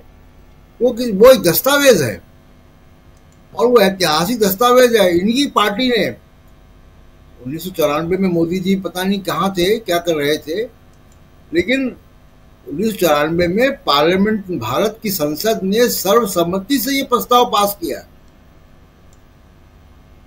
तो मुझे लगता है कि या तो नरेंद्र मोदी जी अनभिज्ञ हैं या वो इस देश की जनता को मूर्ख समझते हैं कि जो इस तरीके से खुलेआम छूट देते हैं।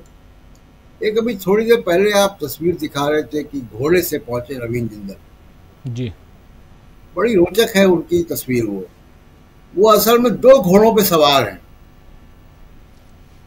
एक घोड़े से तो वो संसद में पहुंचते हैं और दूसरे घोड़े पर वो चेयरमैन जिंदल स्टील और पावर के, और उनके व्यापारिक हित हैं छत्तीसगढ़ में, उड़ीसा में और झारखंड में। तो दूसरा घोड़ा वो इसलिए इस्तेमाल करते हैं, वो इसलिए बीजेपी में है कि उनके जो व्यापारिक हित हैं, उनके जो स्टील प्लांट है, जो माइनिंग है, जो पावर प्लांट है, वो छत्तीसगढ़ में है, आप भी जानते हैं, झारखंड में है और उड़ीसा में है। तो झारखंड अभी बीजेपी के पास नहीं है, लेकिन उड़ीसा आ गया है। तो दूसरा, तो वो 2 घोड़ों पे सवारी करते हैं और दोनों घोड़ों का वो सही इस्तेमाल करते हैं और इसी हिसाब से वो उनके घोड़े किस पॉलिटिकल पार्टी के थ्रू लोकसभा में जाएंगे उसका चुनाव ठीक ठाक से करते हैं वो। जी राजीव जी बिल्कुल, उनके घोड़े किस पार्टी के थ्रू लोकसभा में या विधानसभा में जाएंगे इसका चुनाव करते हैं ठीक ठाक ढंग से। अच्छे निशानेबाज भी हैं, आप जानते हैं नवीन जिंदल खिलाड़ी बहुत अच्छे हैं और जो खिलाड़ी अच्छा होता है वो हर जगह अच्छा करता है। विनेश फोगाट भी अच्छी खिलाड़ी हैं, वो भी अच्छा खेल खेल रही हैं पॉलिटिक्स में। ऐसे ही इधर नवीन जिंदल अच्छे खिलाड़ी, अच्छा काम कर रहे हैं। झंडा को लेकर जो फ्लैग कोड जो है उसमें बदलाव करवाने में बहुत बड़ा योगदान रहा नवीन जिंदल का। जब 2001-2002 में लौट के आए, पढ़ के विदेश से लौट के आए थे, तो उन्होंने ये बहुत लंबी लड़ाई लड़ी थी। उसके बाद की परिस्थितियां कि आज आप तिरंगा का इस्तेमाल हर जगह कर सकते हैं, ये सारी चीज़ें हैं, बहुत अच्छी चीज़ें भी उन्होंने की हैं। लेकिन खिलाड़ी नंबर 1 वही बनता है जो यहाँ पर एक घोड़े के साथ 2 घरों की सवारी करता है या उसका रुख करता है, सवारी नहीं रुख करता है, ये कहें तो ज़्यादा बेहतर है। ज़रा एक कमेंट आपसे भी चाहूँगा समीर जी, नवीन जिंदल की बात नहीं बात, लेकिन यहाँ दीपेंद्र हुड्डा की बात, यहाँ अगर कहें तो विनेश फोगाट की, और बात करें अगर तो नायब सिंह सैनी की। नायब सिंह सैनी की बात बहुत कम हो रही है और बेचारे की तरह उनकी भूमिका हो गई है अगर देखा जाए तो। आखिरी समय में उनके ऊपर ऐसा कांटों भरा ताज रखा जाता है कि अब न खट्टर न नायब सिंह सैनी, दोनों का नाम लेवा कोई नहीं है। कैसे देखा जाए इसको? जी सही कह रहे हैं आप। नायब सिंह सैनी को 6 महीने पहले मुख्यमंत्री बनाया गया और स्थिति ये हो गई कि वो जो उनकी अपनी सीट है उस सीट पर वो चुनाव लड़ने की भी हिम्मत नहीं जुटा पाए, उन्हें अपनी सीट बदलनी पड़ी। और यही नहीं, चुनाव में एक मुद्दे क्या होंगे, चूँकि अब सरकार का 9.5 साल की एंटी इनकम्बेंसी उनके सिर पर फोड़ी जा रही है। 6 महीने के लिए ठीक से समझ भी नहीं पाए होंगे कि मुख्यमंत्री का काम धाम कैसे संभाला जाता है, होता क्या है, और जिम्मेदारी उनके ऊपर ओढ़ी जा रही है। तो और उन्होंने भी बड़े अच्छे बयान दिए इस चुनाव में, राजनीतिक बयान दिए। मुझे याद है जब कुरुक्षेत्र से राहुल गांधी की पहली यात्रा शुरू हो रही थी तो उन्होंने कहा यहाँ से वो क्यों कर रहे हैं।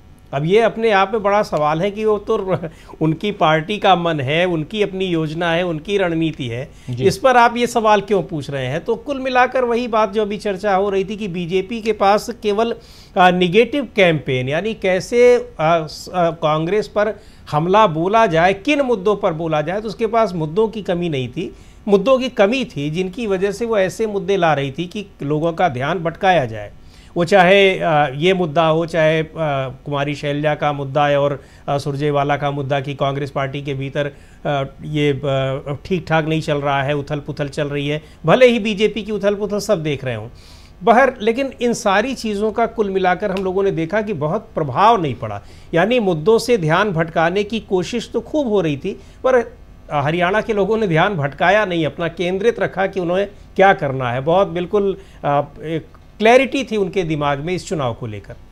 बिल्कुल बिल्कुल आप सही कह रहे हैं और बहुत कुछ अभी जानना ज़रूरी है। आज जबकि उधर पोलिंग हो रही है और हरियाणा में, और इस पोलिंग के बाद 8 तारीख को रिजल्ट आना है। रिजल्ट में जो कुछ होगा वो तो हम आपके सामने सुबह 6 बजे से, 8 तारीख को सुबह 6 बजे से आप हमारे साथ जुड़िए। लेकिन आज दिन भर आप हमारे साथ बने रहिए। अभी से थोड़ी देर बाद 12 बजे से समीर जी लेके आएंगे अपना कार्यक्रम न्यूज रूम से ब्रेकिंग न्यूज, और उसके अलावा उधर राहुल गांधी क्या कुछ कर रहे हैं, उनकी सभाएं, उनके भाषण, वो सब भी हम आप तक पहुंचाएंगे। तो बहुत कुछ आज दिन भर गहमा गहमी का आलम है। और इस गहमा गहमी के आलम में आज हैप्पी बर्थडे कह दीजिए अगर बुशरा जी को तो शायद और बेहतर होगा, क्योंकि बुशरा जी का जन्मदिन है।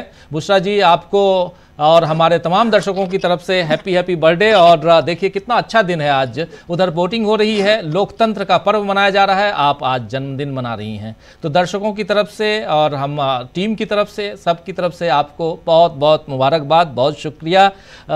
आप जुड़ती हैं, जुड़ी रहीं और व्यस्त कार्यक्रम में से समय निकाला। केक कट कर लीजिए तो थोड़ा भिजवा भी दीजिए। बहुत शुक्रिया राजीव जी, बहुत बहुत शुक्रिया आपका। और आपने मेरा दिन बना दिया, खासतौर पर इतने सारे दर्शक जब देख रहे हैं हमें, उस वक्त आपने मुझे ये बर्थडे की विश दी है, तो ये मेरे लिए बर्थडे बहुत स्पेशल हो गया।